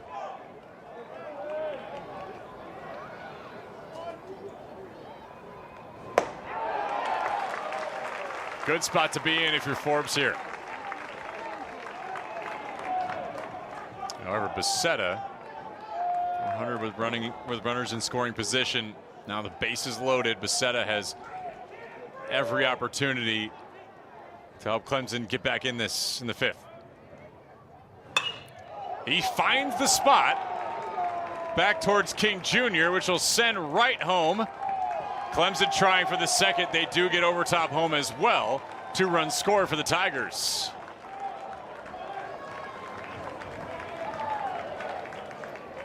An inside pitch too, no less.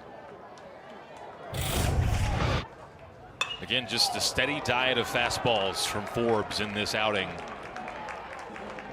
And Becerra sitting on that fastball, found one over the plate. For the most part, it was an inside pitch, but over the plate, sends it up the middle to score a couple for Clemson here. But there is still plenty of room to work with for Louisville. They're going to let Forbes try and find his way out of this inning. Now Rocky in the check swing, 0-1.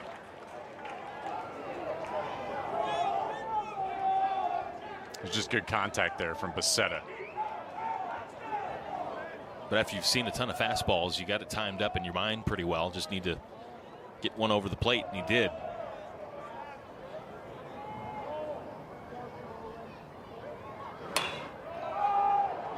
Spraying this one towards the dugout of Louisville. McCoy collects that one. Is a move. That's a Jack Kaiser nacho. That is a Jack Kaiser nacho. And peppers are for sure a topping, not a condiment. Fair enough. I got a little overexcited. That's okay. I mean, I know you love your dogs. For my little Philly cheesesteak, I would love that. I'm a little remiss that I won't be here on the Saturday call, so I won't be able to experience the dogs. I'll eat one for you in spirit. Thank you. Yes. Well, they're just giving them out here at Jim Patterson Stadium, and we've had a long middle stretch here of this ball game.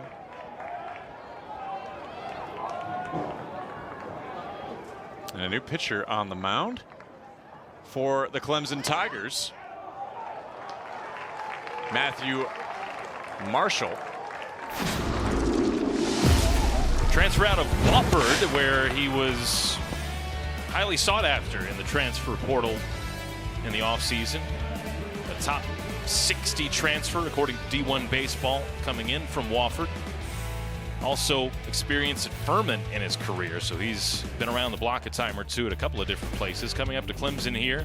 This is the 13th appearance of his season. He's been a spot starter for this team with 3 starts on the year and has been mostly successful with that ERA at 5.27. Has the task of keeping Louisville off the board for an inning, maybe a couple of innings, to try and keep his team in it, just down 5. And somebody who's seen a lot of baseball. A graduate transfer. And the spots have really helped Clemson. Just like you said, this has been quite the downturn for the Clemson Tigers over the last inning and a half.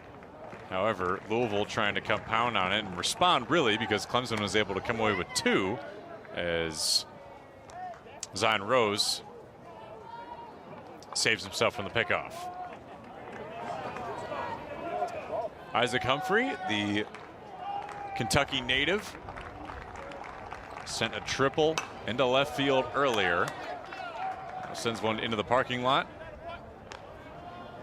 You're really concerned about that car, huh? I'm regretting where I parked. That's okay. Nice folks at Carts TV and S Crew, they'll help me out there, I'm sure. Humphrey lines this one, second base, and working for the double play is Clemson, but unsuccessful as Humphrey gets to first. Nice play by Purify and Hinderleiter to get Eddie King Jr. out. Yeah, great play by Purify. Bare hand here on the bounce over to Hinderleiter. A good tidy turn, just not quick enough to get the speedy Isaac Humphrey. Would have been a noteworthy double play had they been able to pull it off. Still for the fielder's choice. A great play by Purify. Keelan, a very similar feeling play, and Purify comfortable to get him out at first. Humphrey will advance.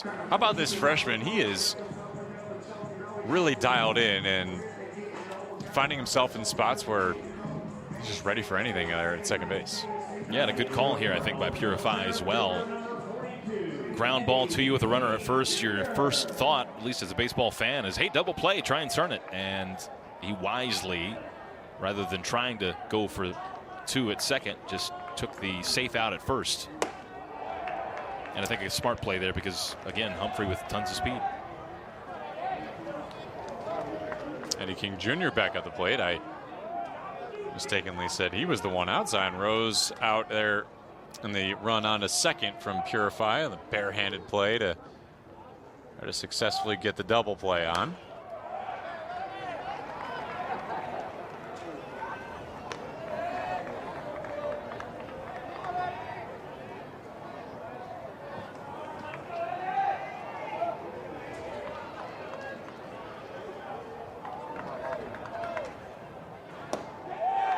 Check swing. Eddie King Jr. is all right to stay put.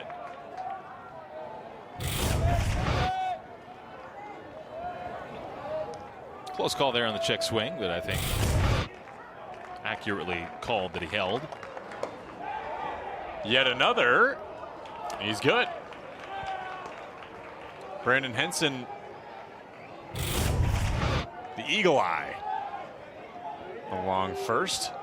Almost the same replay of the one just before.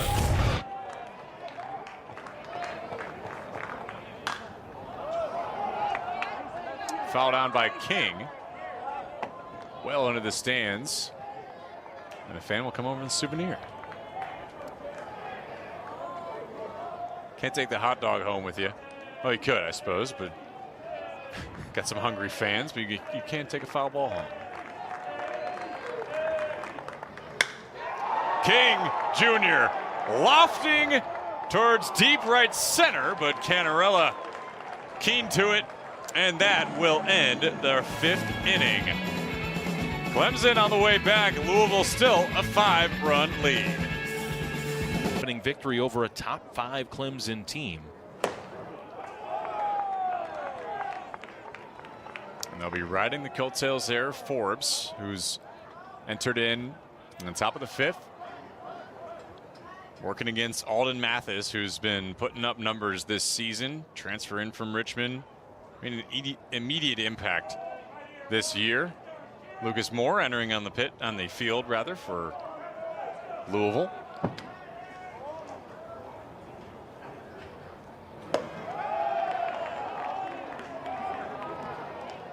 It's not a surprise to see Moore at this stage in the game. A terrific athlete, has some of the best speed on this Louisville team, and therefore is one of their better outfielders. Struck out a little bit too much to be a regular starter in the lineup from the start of games, but has too much value to stay on the bench. So Dan McDonald calls his number here with a defensive move to bring him in. Replacing Eddie King Jr. Mathis dribbles this one. What a beautifully well done play by Alicea off to McCoy for the first out of the inning. Hard to get a ground ball by the Louisville infield with the quality that they have in the gloves. Alicea, as a true freshman, still one of the better defensive players that Louisville can throw out there. And Patrick Forbes hoping to settle in just a little bit. Was able to work his way through that last inning. But if he can, like we talked about with Gongora, if he can chew up a couple of innings here, get into maybe the 8th or the 9th, save some arms out of that Louisville bullpen, that would be ideal for the Cardinals as they try and take this series over the course of the weekend. 2-0 count here for Hinderleiter. This Clemson team in the month of April. So far 8-5, but they started the year real hot. Through February and March, they were 24-3. So this being a character-shaping month for the Clemson Tigers, and that's exactly what Eric Bakich would portend if you asked him. Been playing from behind a lot. It's been challenging in some different ways, but it's been a bit of an adjustment period at the same time. The last 10 games, they've been a different team. You think about the injury bug that has plagued them, both at short and at left field. As Hinderlatter gets walked.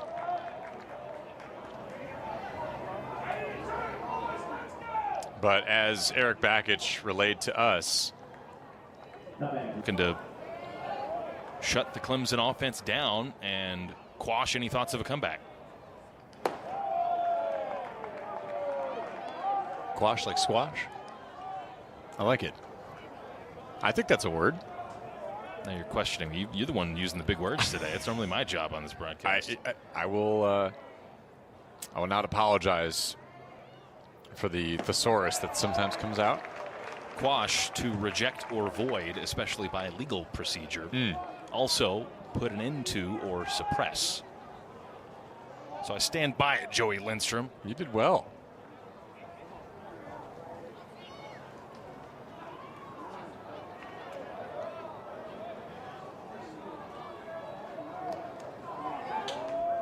Blake Wright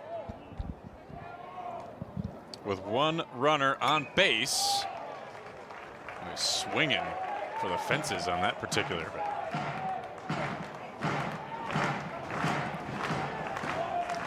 Golden Spikes midseason watch list, Blake Wright, and rightfully so. An 11-game hit streak.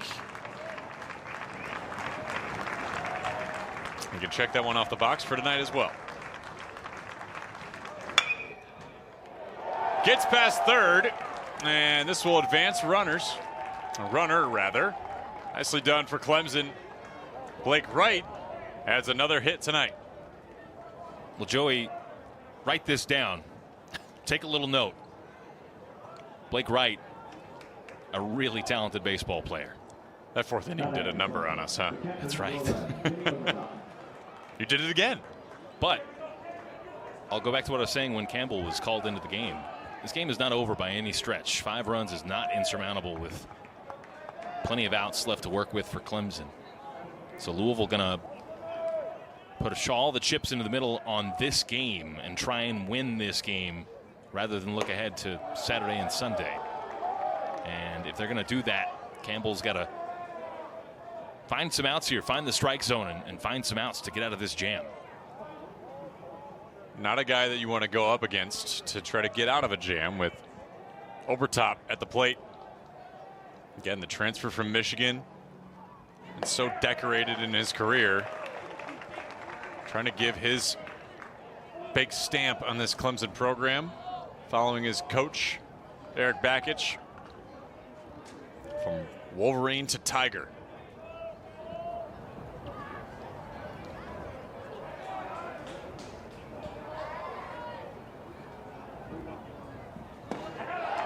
Got over top swinging. Working through on the 1-2.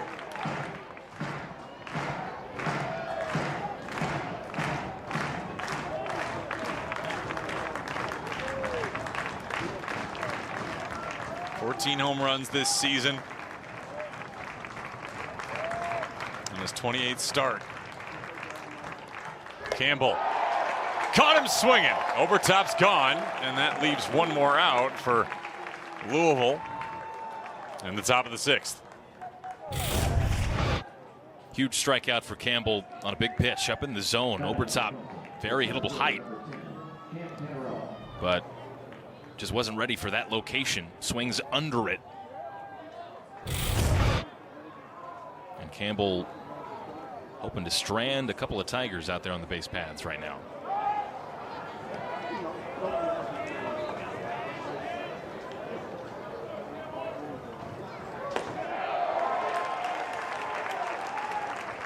Cannarella has had quite a bit of action today in multiple ways. On the Humphrey triple, took a bit of contact with the wall, trying to chase that one down to rob Humphrey of a possible home run. Didn't end up mattering anyways. This one is dribbled over towards Keelan, and nicely done to pop it over to Hoy. Well, like I said, I haven't studied it, so I would take your word for it. Just the rumblings. You can take my word for it, I'm sure. I won't charge you. I'll go to the backside and say Joey Lindstrom says fierceness is the one to bet on. Yeah. What say you? Yeah. Won't get us in trouble at all. I don't like the horse races that are in control by the humans underneath the fence, though. What are you talking about? That feels fixed. What are you talking about? There's no humans out there. Those are horses. Yeah. Oh, you're right. You're right. Those are horses. How could I be so foolish? How dare you point at the man behind the curtain? Come on, Joey. Well, the batting for Louisville has been, in a word, some fierceness today. And the last 2 innings, or rather last inning, and slowed down a bit. And now Louisville trying to compound on its lead here in the bottom of the 6th. Yeah, looking to close this game out like, say, Secretariat closed out the Derby a number of years back. Arguably the greatest athlete of all time. That's right. Couldn't swing a bat, so I guess you can't. That's not really a. Well, did he ever try? You're right. I would have paid some money to watch Secretariat swing a bat. Not that I was around back then.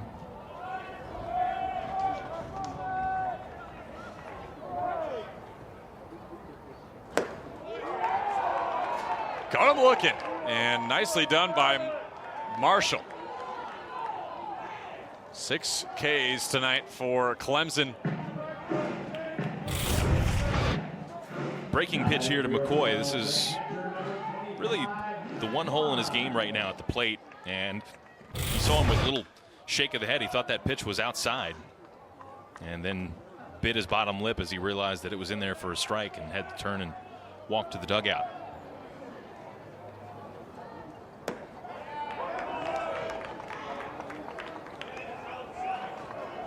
Marshall's first strikeout of the night.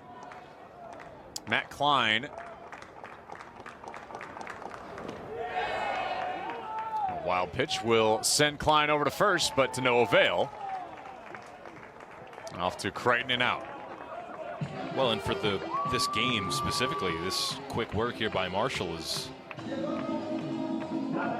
almost like a breath of fresh air. It seems like we've had long innings all night long.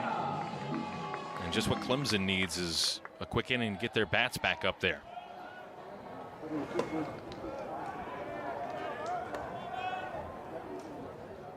Alicia back up to the plate, the switch hitter, electing for the left again, working against the right-handed pitcher, Marshall, and knocks this one down to his feet. Alicia, a nice put out in the top of the inning. Caught swinging here in the 1-2. Would be the first 1-2-3 inning of the game for either team if Alicia can't get aboard here. Nicely caught off the dribble there. Alicia by Marshall off to Crichton, and he's out. A quick 1-2-3 indeed.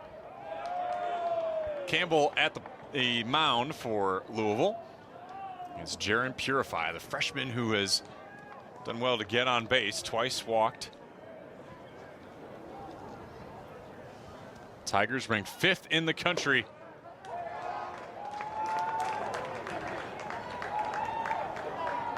With Omaha stamped on the back. The goal does not change because, if they think about it, Omaha always in the back of their mind, Jeff. Oh, I see. I see. That wasn't quoted to us, but I'm going to guess because, oh, what a nice catch out from that foul ball. I'm going to guess that just from coach speak. But how about that? Most College World Series appearances, rather, without winning a title. Florida State leads that, and Clemson in a close second. They haven't been to Omaha in a decade, more than a decade. And Eric Bakich was brought here to change that. And this team has their eyes, as we said to you in the beginning of the broadcast, eyes set on some bigger things. Perhaps the biggest. Inside to Purify, and 3-2. Full count up coming from Caden Campbell.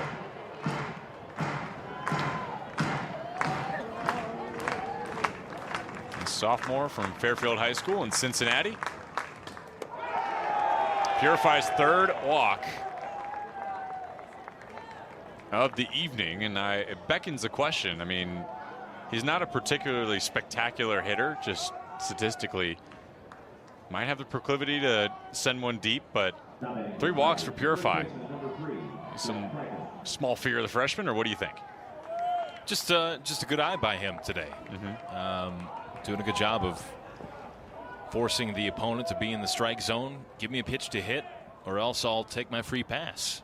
That's got to be his attitude. And certainly has to be pleased with the results so far, not just what he's done at the plate, getting on base with 3 walks and that bunt single, but also a couple of nice plays in the field defensively. Good awareness on each of them. You might venture to say he's like the Brita, playing clean. Yeah, the Brita. Think about with the last name. That's where I'm trying to get to. Oh, Yeah, there. Okay. Now I see. Purify. Oh, The grasshopper teaches the sensei. that's right. Crichton foul over to Hoy. Clemson hoping that the runs start to flow like water in this inning. They need them to.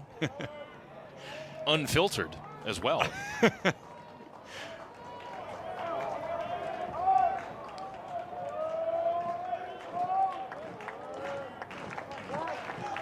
Everybody in the Nest crew, it doesn't stop. Campbell to Creighton and foul once again. And Clemson has a pretty formidable schedule. Also hosting Georgia Tech. They had a big upset last week. They're at Charlotte on the 7th of May. They're at Wake Forest for a series and at Coastal Carolina before they round out their ACC play against Boston College. 9 of their next 12 on the road. Been very comfortable at home. Have the Tigers, but trying to find themselves in rhythm away from Clemson, South Carolina.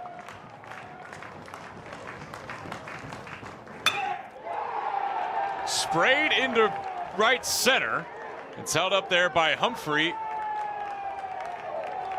Runners advance. That's Purify at third. Crichton, another key at bat to put Clemson in scoring position once again. Yeah, he had that RBI single earlier that initially gave Clemson a lead. And Louisville, like we talked about, pushing all their chips into the middle. We see Caden Campbell coming in earlier than maybe he would have expected. Now Tucker Biven warming up, likely to be the next Louisville pitcher. Louisville putting their best arms into this game, and it makes total sense. You understand why. They've got to win this series, or at least a series win would do a lot for their postseason hopes. You've got a 5-run lead right now against Clemson, so push it all into the middle and hope that your hand comes up as the winning hand when the river hits. Speaking of water flowing. Nicely done.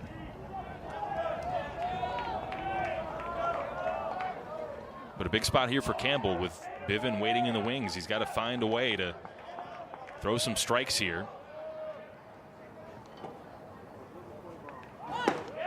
Becerra was keying in on the bunt. And right now, Joey, Louisville might trade a run for an out the way that this inning has started.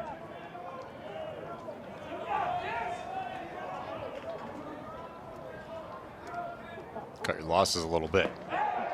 Inside of Becerra and called ball.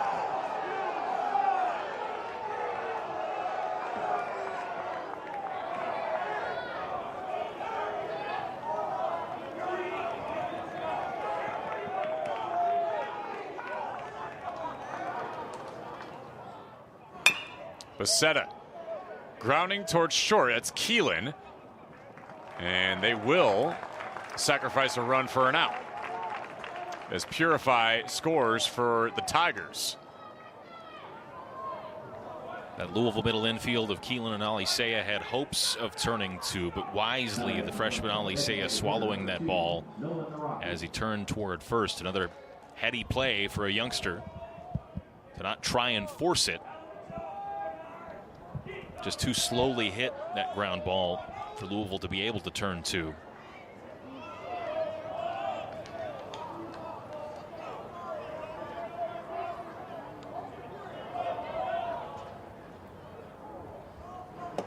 Nolan Naraki, one of three players rather on Clemson's batting order without a hit.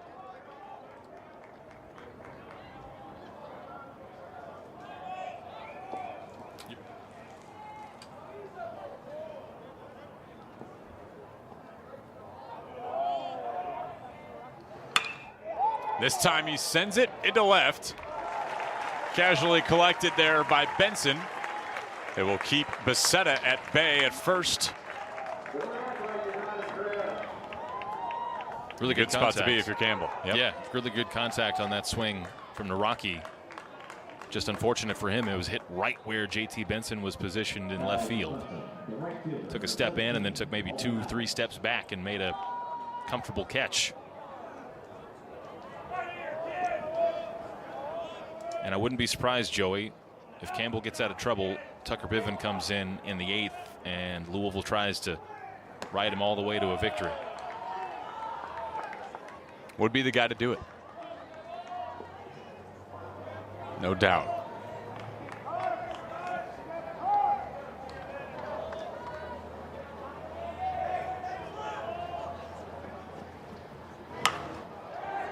Lofted up, Campbell, easy catch. Denying any chance of swipe or no swipey if you're a Dora fan. Yeah, he is disobeying Dora's orders here by continuing to swipe with all those stolen bases.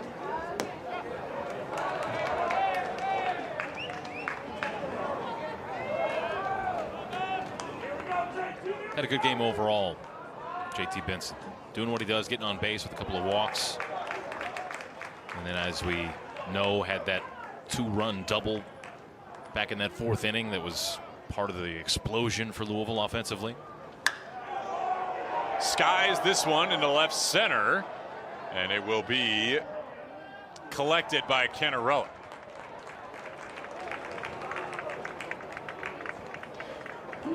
Just a very typical JT Benson day. What has become a typical JT Benson day this season as Louisville's leadoff man. Just missed one there. Dylan Hoy now up. Also had a pretty good evening so far, and hit by pitch once as well, out on his last at bat. Hit a single in his first on the night. Been involved in quite a few plays on defense as well over there in the third base spot.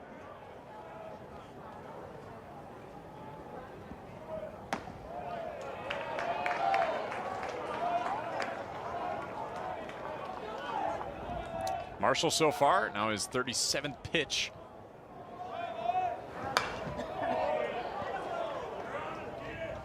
How do you assess his game so far? What's kind of changed since Marshall stepped up to the mound? He's been the one that stayed so far over the last couple innings, Jeff. Well, for Clemson, he's been a breath of fresh air because he's throwing strikes out there. I mean, 8 walks for Clemson pitching. To be fair, he's had one of them. 4 wild pitches. And over the course of the game, 3 hit batsmen. That all came from Smith, those 3, the starter. They just needed somebody that could consistently be in the strike zone. He's done that. Hoy gets this one over. Hinterleiter to take it, and another out for the Tigers.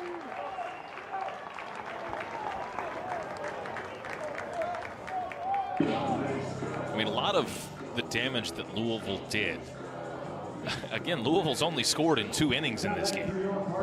10 in the 4th and then 1 prior to that in the 3rd. And that 4th inning led off with an HBP followed by 3 consecutive walks. Zion Rose now up to the plate. The juice machine.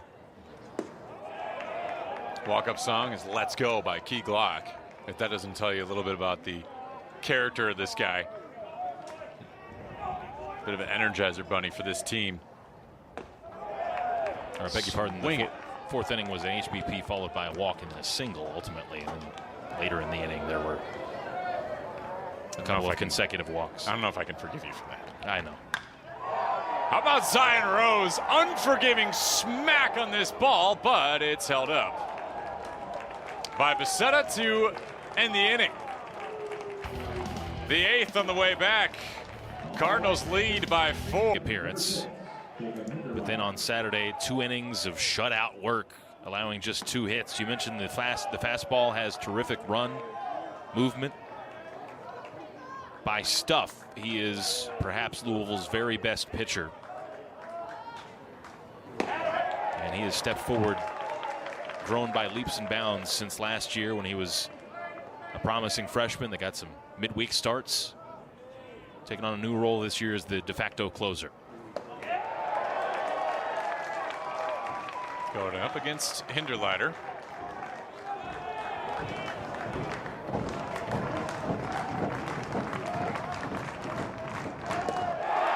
Caught him swinging.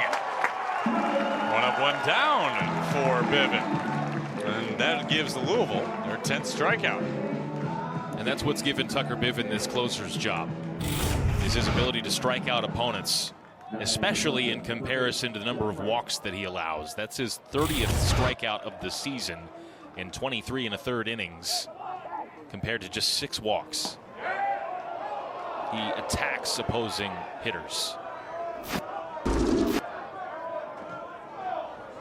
Rock solid out of the bullpen this spring. We mentioned the 30th strikeout. Closed out 6 of Louisville's 9 wins in ACC play this year. Tucker Bivin,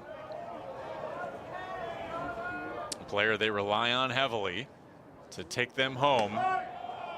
And tonight, taking them home in a potential series lead over the number 5 team in the country.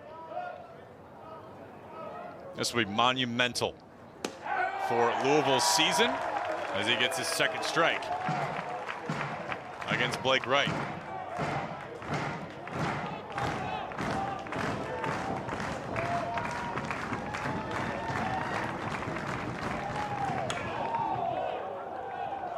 Dribbles this one foul. If Louisville were to win this series, this would boost their RPI, of course, help their record on against ranked opponents from the ACC. This one is lofted high in the air, and McCoy there to grab. No, just misses the catch. And a double for Blake Wright. McCoy unable to handle and field that ball.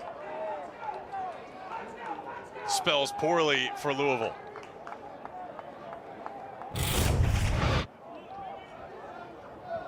My question here is, why didn't either of Alex Alicea or Isaac Humphrey call McCoy off of this ball? Because he had the most difficult look at it. They're reeling backwards. Straight backward down the line.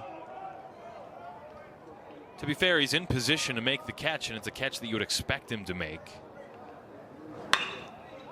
But if I'm Isaac Humphrey, I'm calling him off of it and running under it and making a more sure-handed catch.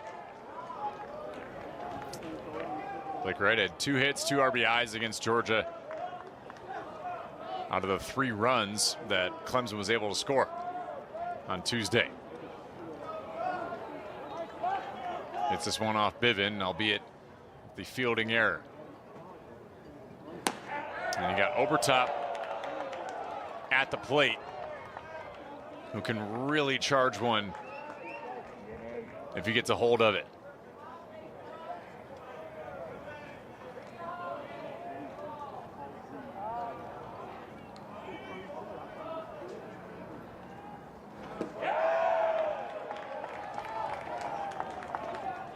Ball 2. Obertop, the senior from St. Louis, Missouri. You know, if there's one thing about this Clemson team that Eric Bakich has implored to his guys, they're not worried about the rankings, not looking up from there. They've been a different team over these last 10 games. Want to continue to improve, build momentum towards a playoff run.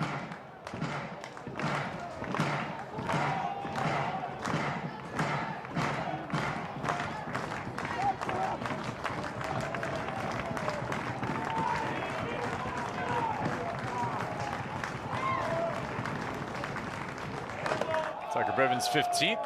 Far out, far low and away. Full count. Upcoming as Louisville tries to get their second out here. Let up a score. Opportunity for Clemson.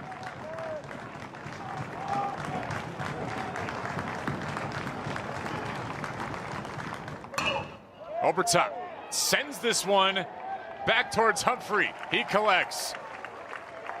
Back to Keelan, and a runner advancing. That's Blake Wright in scoring position, well on his way to make it possibly the 8th run for Clemson unless Louisville can get out of this spot. Isaac Humphrey in right field has a great arm, but that one wisely cut off there by Gavin Keelan on the throw toward third. Wright was clearly going to be safe. And if you're Tucker Biven, you feel in your heart, or in your pitcher's heart anyway, that that was the 3rd out of the inning. But it's not. You still got some work to do.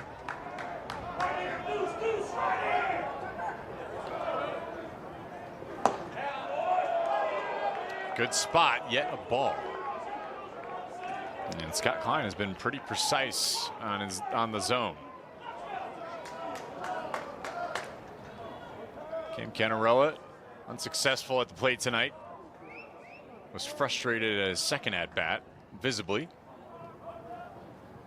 Trudging on, he has an opportunity here to give Clemson their 8th.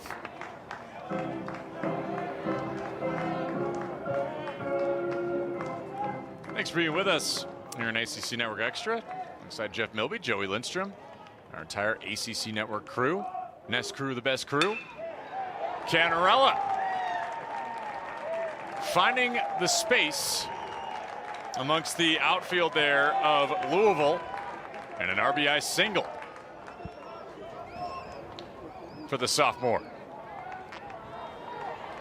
Canarella, not the most expressive young man in the world, but has to feel pleased there. He's given his team a real shot in this game now by driving in that run at third. 3 runs away.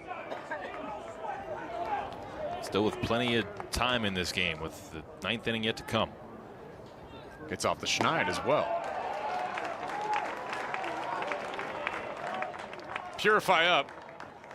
He's been walked nearly every time he's been at the plate tonight.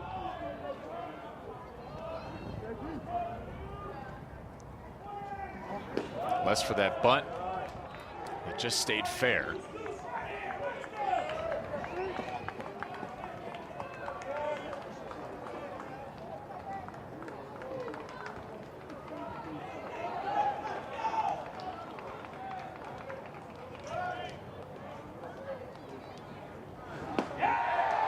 And a good spot there from Biven.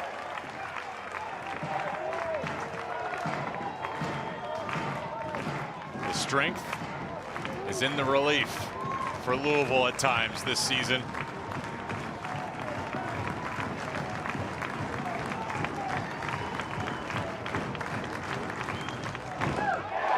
Got Purify swinging. Tucker Biven. 1 inning down for the closer.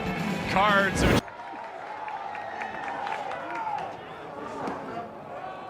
Isaac Humphrey at the plate for the Cards.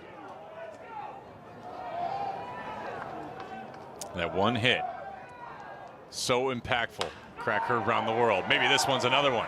Purify on the hop, and he's safe. Good single from Isaac Humphrey.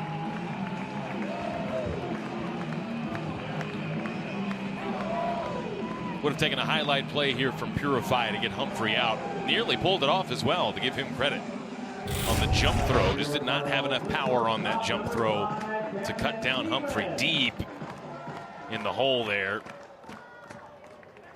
was not that far away, but just not enough on the one hop on the throw from Purify. And Humphrey safe once again by virtue of his athleticism. Purify just a freshman. I'm sure by the time he's a senior with the talent level that he's got, he might just find that. Hit the weight room a little bit. Throw like that. Yeah.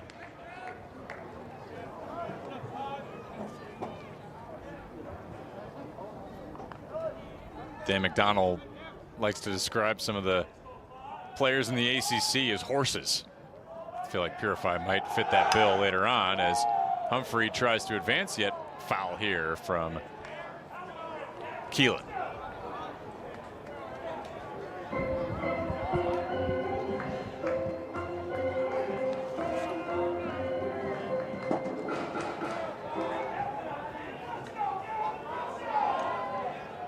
This is the first of a series of 3 this weekend. Off goes Humphrey towards second, and he's out. Obertop gets to Hinderlader in time for the force out. Well, if I'm not mistaken, we'll see it here in just a moment. If I'm not mistaken, this is the second helmet tag we've seen from Hinderlader. Indeed it is. A headshot, if you will. Well, hold everything. Gavin Keelan sends this one towards the wall. Takes a hop. Becerra will collect. Nicely done by Gavin Keelan, making his presence felt with the double. Second double of the day for Keelan, 18th on the season for a man who has become an extra base machine after not really making an impact in that category last year. Lifts this one into left into the gap. One hops the wall. And we'll welcome Lucas Moore for his first at-bat in relief of Eddie King Jr., a center fielder.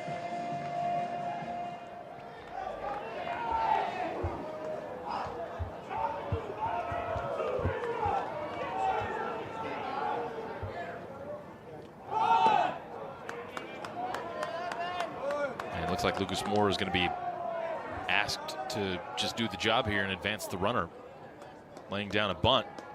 I say that as if he doesn't have speed. He's got plenty of speed. He could be aboard via the bunt just as easily as if he's swinging away. And he does swing away. Lucas Moore. Off to Keelan, going home.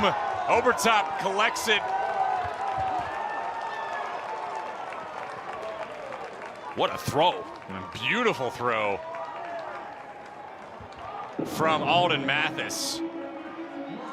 This was incredible from the graduate transfer out of Richmond. It's not that deep, but still, he needs to come up with a strike, and boy, was this one. Mathis with a bullet. Keelan with plenty of speed. Most of the guys on this Louisville roster have athleticism and speed. Keelan among them, and he was out by 5 feet, 6 feet there. Marshall thankful for that one, because if not, and that is a double for Moore, that would have spelled trouble. Put Clemson in an even deeper hole. To that point, Joy, I tell you what, 3 runs down for Clemson. That throw keeps them in the game heading into the 9th inning. Yep. Now McCoy could change that here. Tries for it. 1-1. But for the moment, the throw keeps them in the game.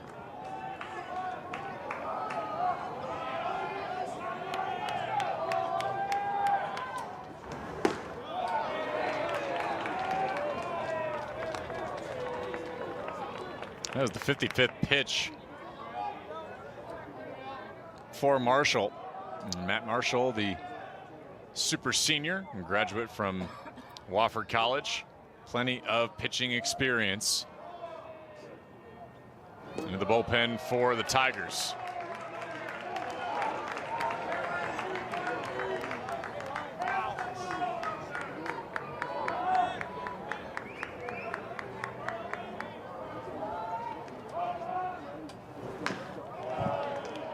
Foul tip. Leans into the full count. Eric Backage's team has yet to lose to Louisville since he's been at the helm. And he himself has yet to lose to Louisville. This time Marshall gets the best of McCoy. Clemson an opportunity down just. The first one right down Broadway for the 0-1. Yeah, like you mentioned, Crichton with that RBI single back in the 4th inning. It's easy to forget it was a 4-run fourth for Clemson, because it was a 10-run fourth in the bottom half for Louisville. Foul here to Hoy. It'll be 0-2. Bivin a chance to put the first batter away in the top of the 9th. Get Louisville one step closer to a 1-game lead in the series, but more importantly, a momentum building and character forming win for Louisville as Isaac Humphrey rolls up to take the first out. There you go, Isaac Humphrey on a pop fly to right field. Not that McCoy was quite under this one like he was earlier, but he calls off Alisea there. Well done with the communication. Definitely learned from last time, don't you think? Might have. The error from McCoy. Backing up, trying to fair catch that ball, if you will. Mm-hmm.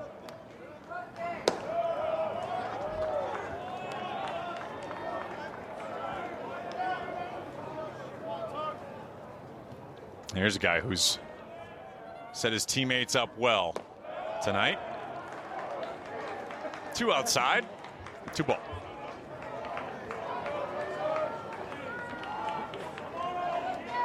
Louisville seeking its 10th ACC win.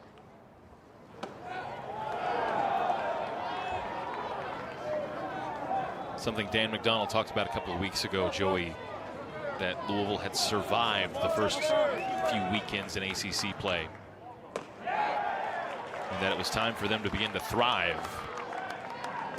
Well, a sweep of NC State, a ranked opponent at the time. Series win last weekend at Miami.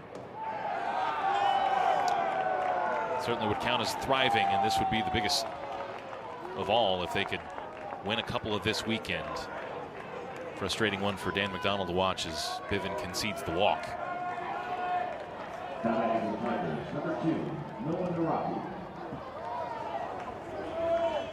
Naraki came up in a critical juncture at his last at bat.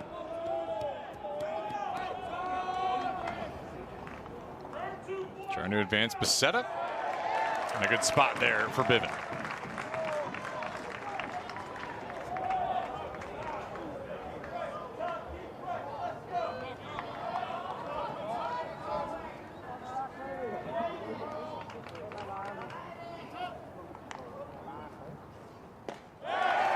Got him swinging on 2.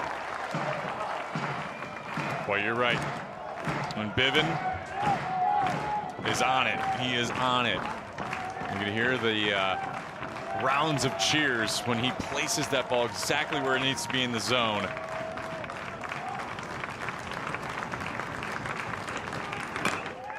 Rocky, foul tip. Yeah, he brings an electricity to the stadium, not just what he does as a pitcher, but the way he goes about his business as a pitcher, working quickly, pounding the strike zone with strikes, the way the fastball jumps out of his hand. Fans are on the edge of their seats when Tucker Bivin comes into the game because he's just so fun to watch.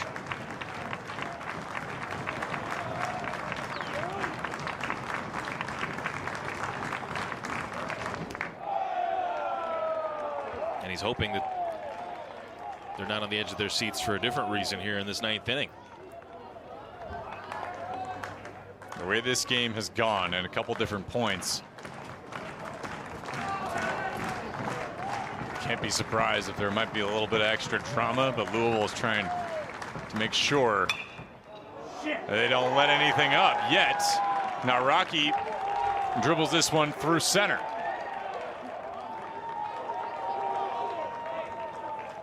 And that will advance Becerra. This is what I meant by being on the edge of your seat for the wrong reasons in this 9th inning. Tying run coming to the plate and back to the top of the order with the guy that saved a run just in the last half inning. Mathis out in right field with that throw to prevent Keelan from scoring what would have been an insurance run for Louisville.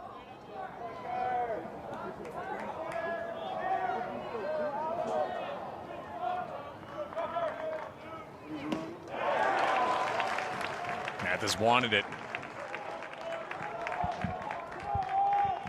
Was certainly a hearty cut there for Mathis. To be fair to him, it was a fastball over the heart of the plate, but just a little bit low out of the zone.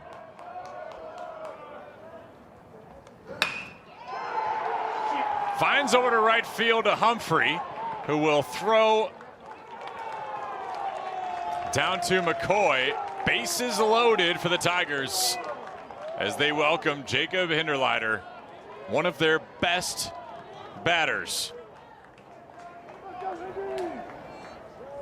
The third base coach and assistant head coach Nick Schnabel down there at third put the stop sign up immediately. They did not score first tonight yet. They are certainly in position to make this one dramatic late. Bivin to Hinderleiter on the ball. And the noise in this stadium has now become bated breath here at Jim Patterson Stadium.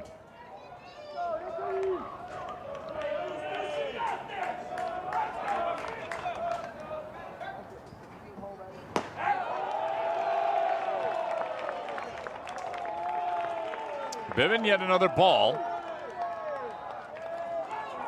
Bases loaded for Clemson.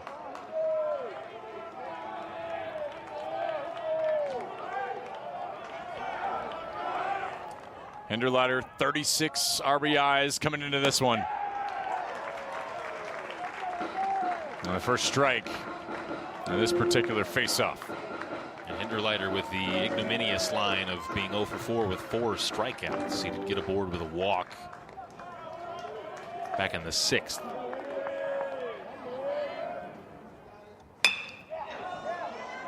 Finds a good spot, flipped on. That's going to score one for Clemson to keep the bases loaded. Exactly where it needed to be. Alicea tried to make that nifty play to Keelan. All for naught, but Clemson still finding 2 with the bases loaded. Well, Alex Alicea, the true freshman, did nearly everything he could to try and get it out on this play. Really, on that ball up the middle, it's remarkable, one, that he got there to make the stop. And then the only play he had to try and salvage an out would have been a little backhand flip from the glove to Keelan at second. Little chance that he's going to make a jump throw to first or gun down the runner heading to third. Terrific play by him, just not quite able to pull off the out. And Clemson now on the cusp of completing that comeback that we've been alluding to.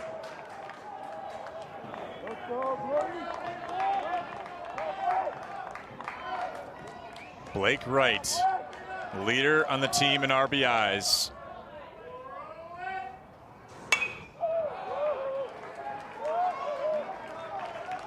Swinging for it, huh? Certainly wanted it. And it's Tucker Bivens' ball game right now for Louisville. Some movement, but nobody throwing. This is his 9th inning.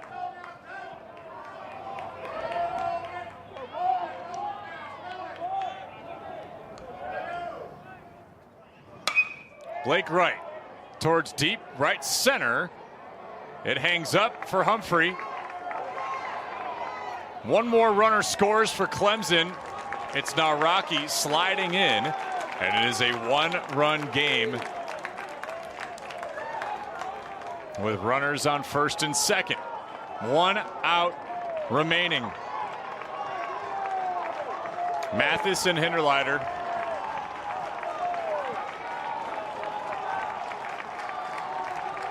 With Obertop at the plate. He was our highlight player at the beginning of our game here today. Came over from Michigan with Eric Bakich, the graduate senior, double already today.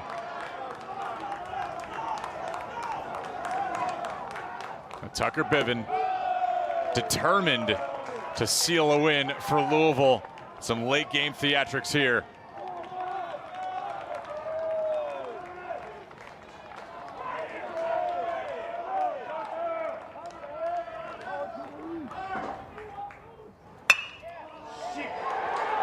Dribbles over the space to center. One runner will score. That's Alden Mathis. Because Klein can't handle it, we are tied.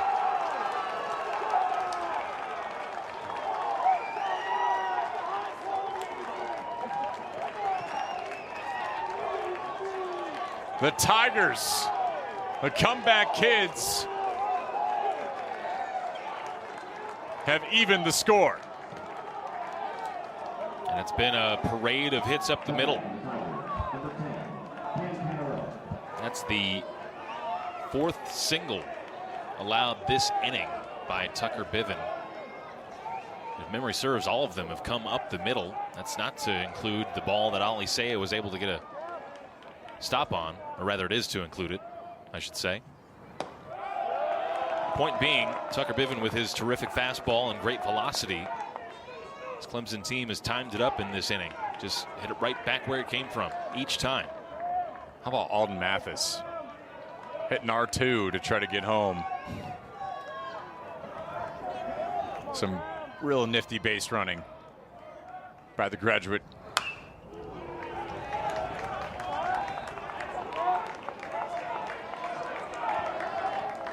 '18 comeback wins this season.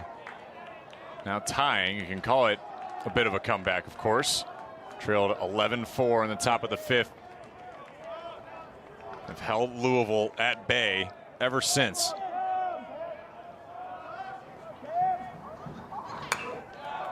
What a way to kick off this series this weekend, huh, Jeff? No kidding. Got every aspect of the baseball juice you could squeeze on this Friday. If we get this kind of drama tomorrow, I might not be able to keep my hot dog down. Where will the Philly cheesesteak hot dog go?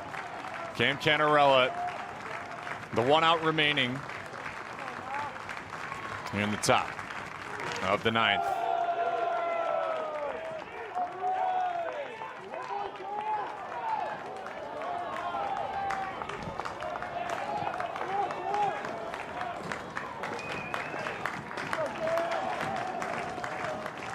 Working off the 2-2, Tucker Biven.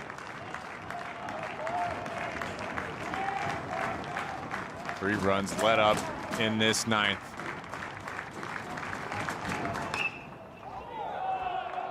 That is foul.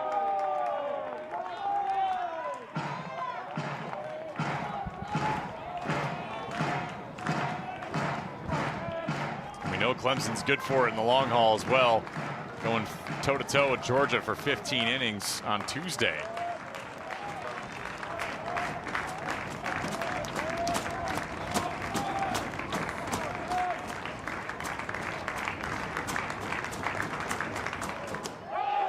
Biven nearing the nose of Canarella.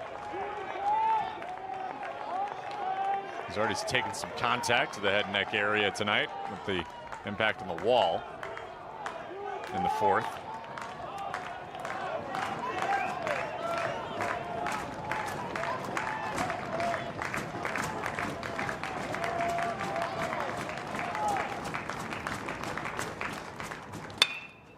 Canarella grounds over to right field.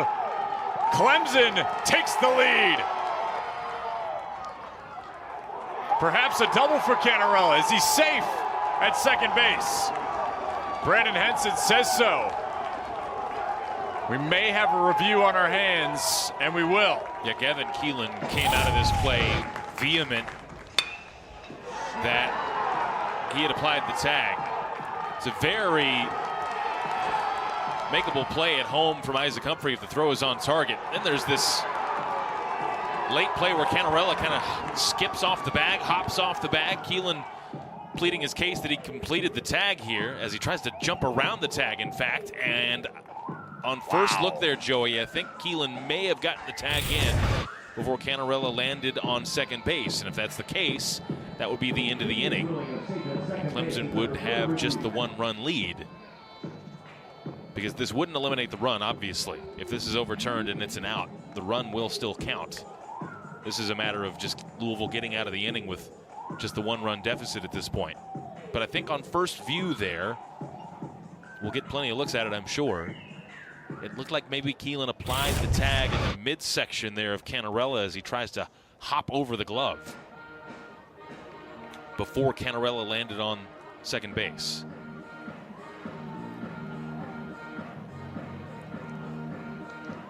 I think right there he's made contact. It's really close. It'll be hard to overturn. Yeah. This is nearly a did he get his toe in bounds kind of deal before, as he makes the catch. I think this is a situation where I think he gets him right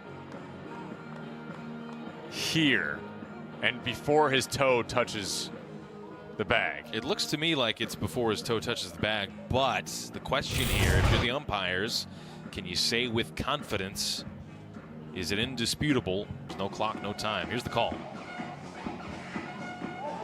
It will stand. The Tigers seize the lead in Louisville. Bringing up Jaron Purify, the freshman.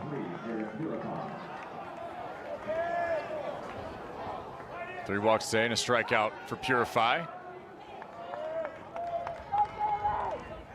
1-for-2 at the plate, and this is a critical point if Clemson wants to continue to build its lead. 2 runners in scoring position. He'll try to bunt home. It's a strike.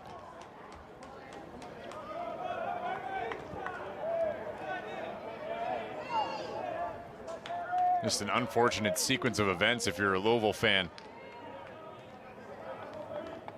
Late here with Tucker Biven at the mound.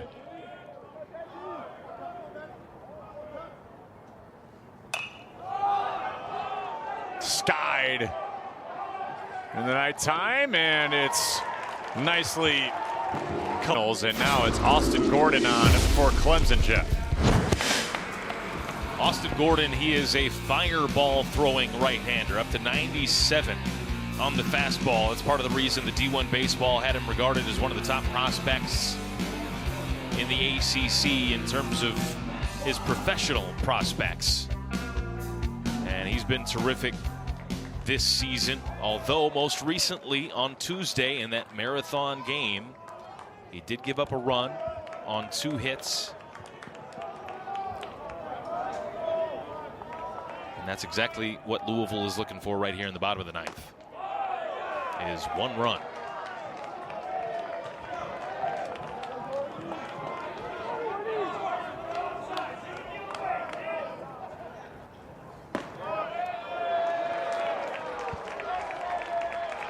I think there's one thing that this week has proven for Clemson.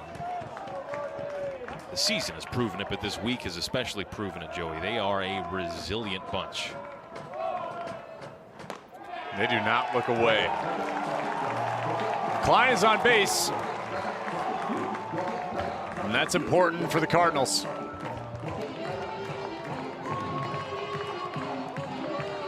Alicia as Lippy comes in a pinch run for Klein. And as some reggaeton rings through Jim Patterson Stadium for Alex Alicea. You're a big fan of his walk-up music, I can tell. I am. I can't lie. Some Quevedo, some Bad Bunny, some Mike Towers. We'll take it. Alicea notches that one into right field. It's caught well, and Lippy can't get back in time. 2 quick outs for Clemson.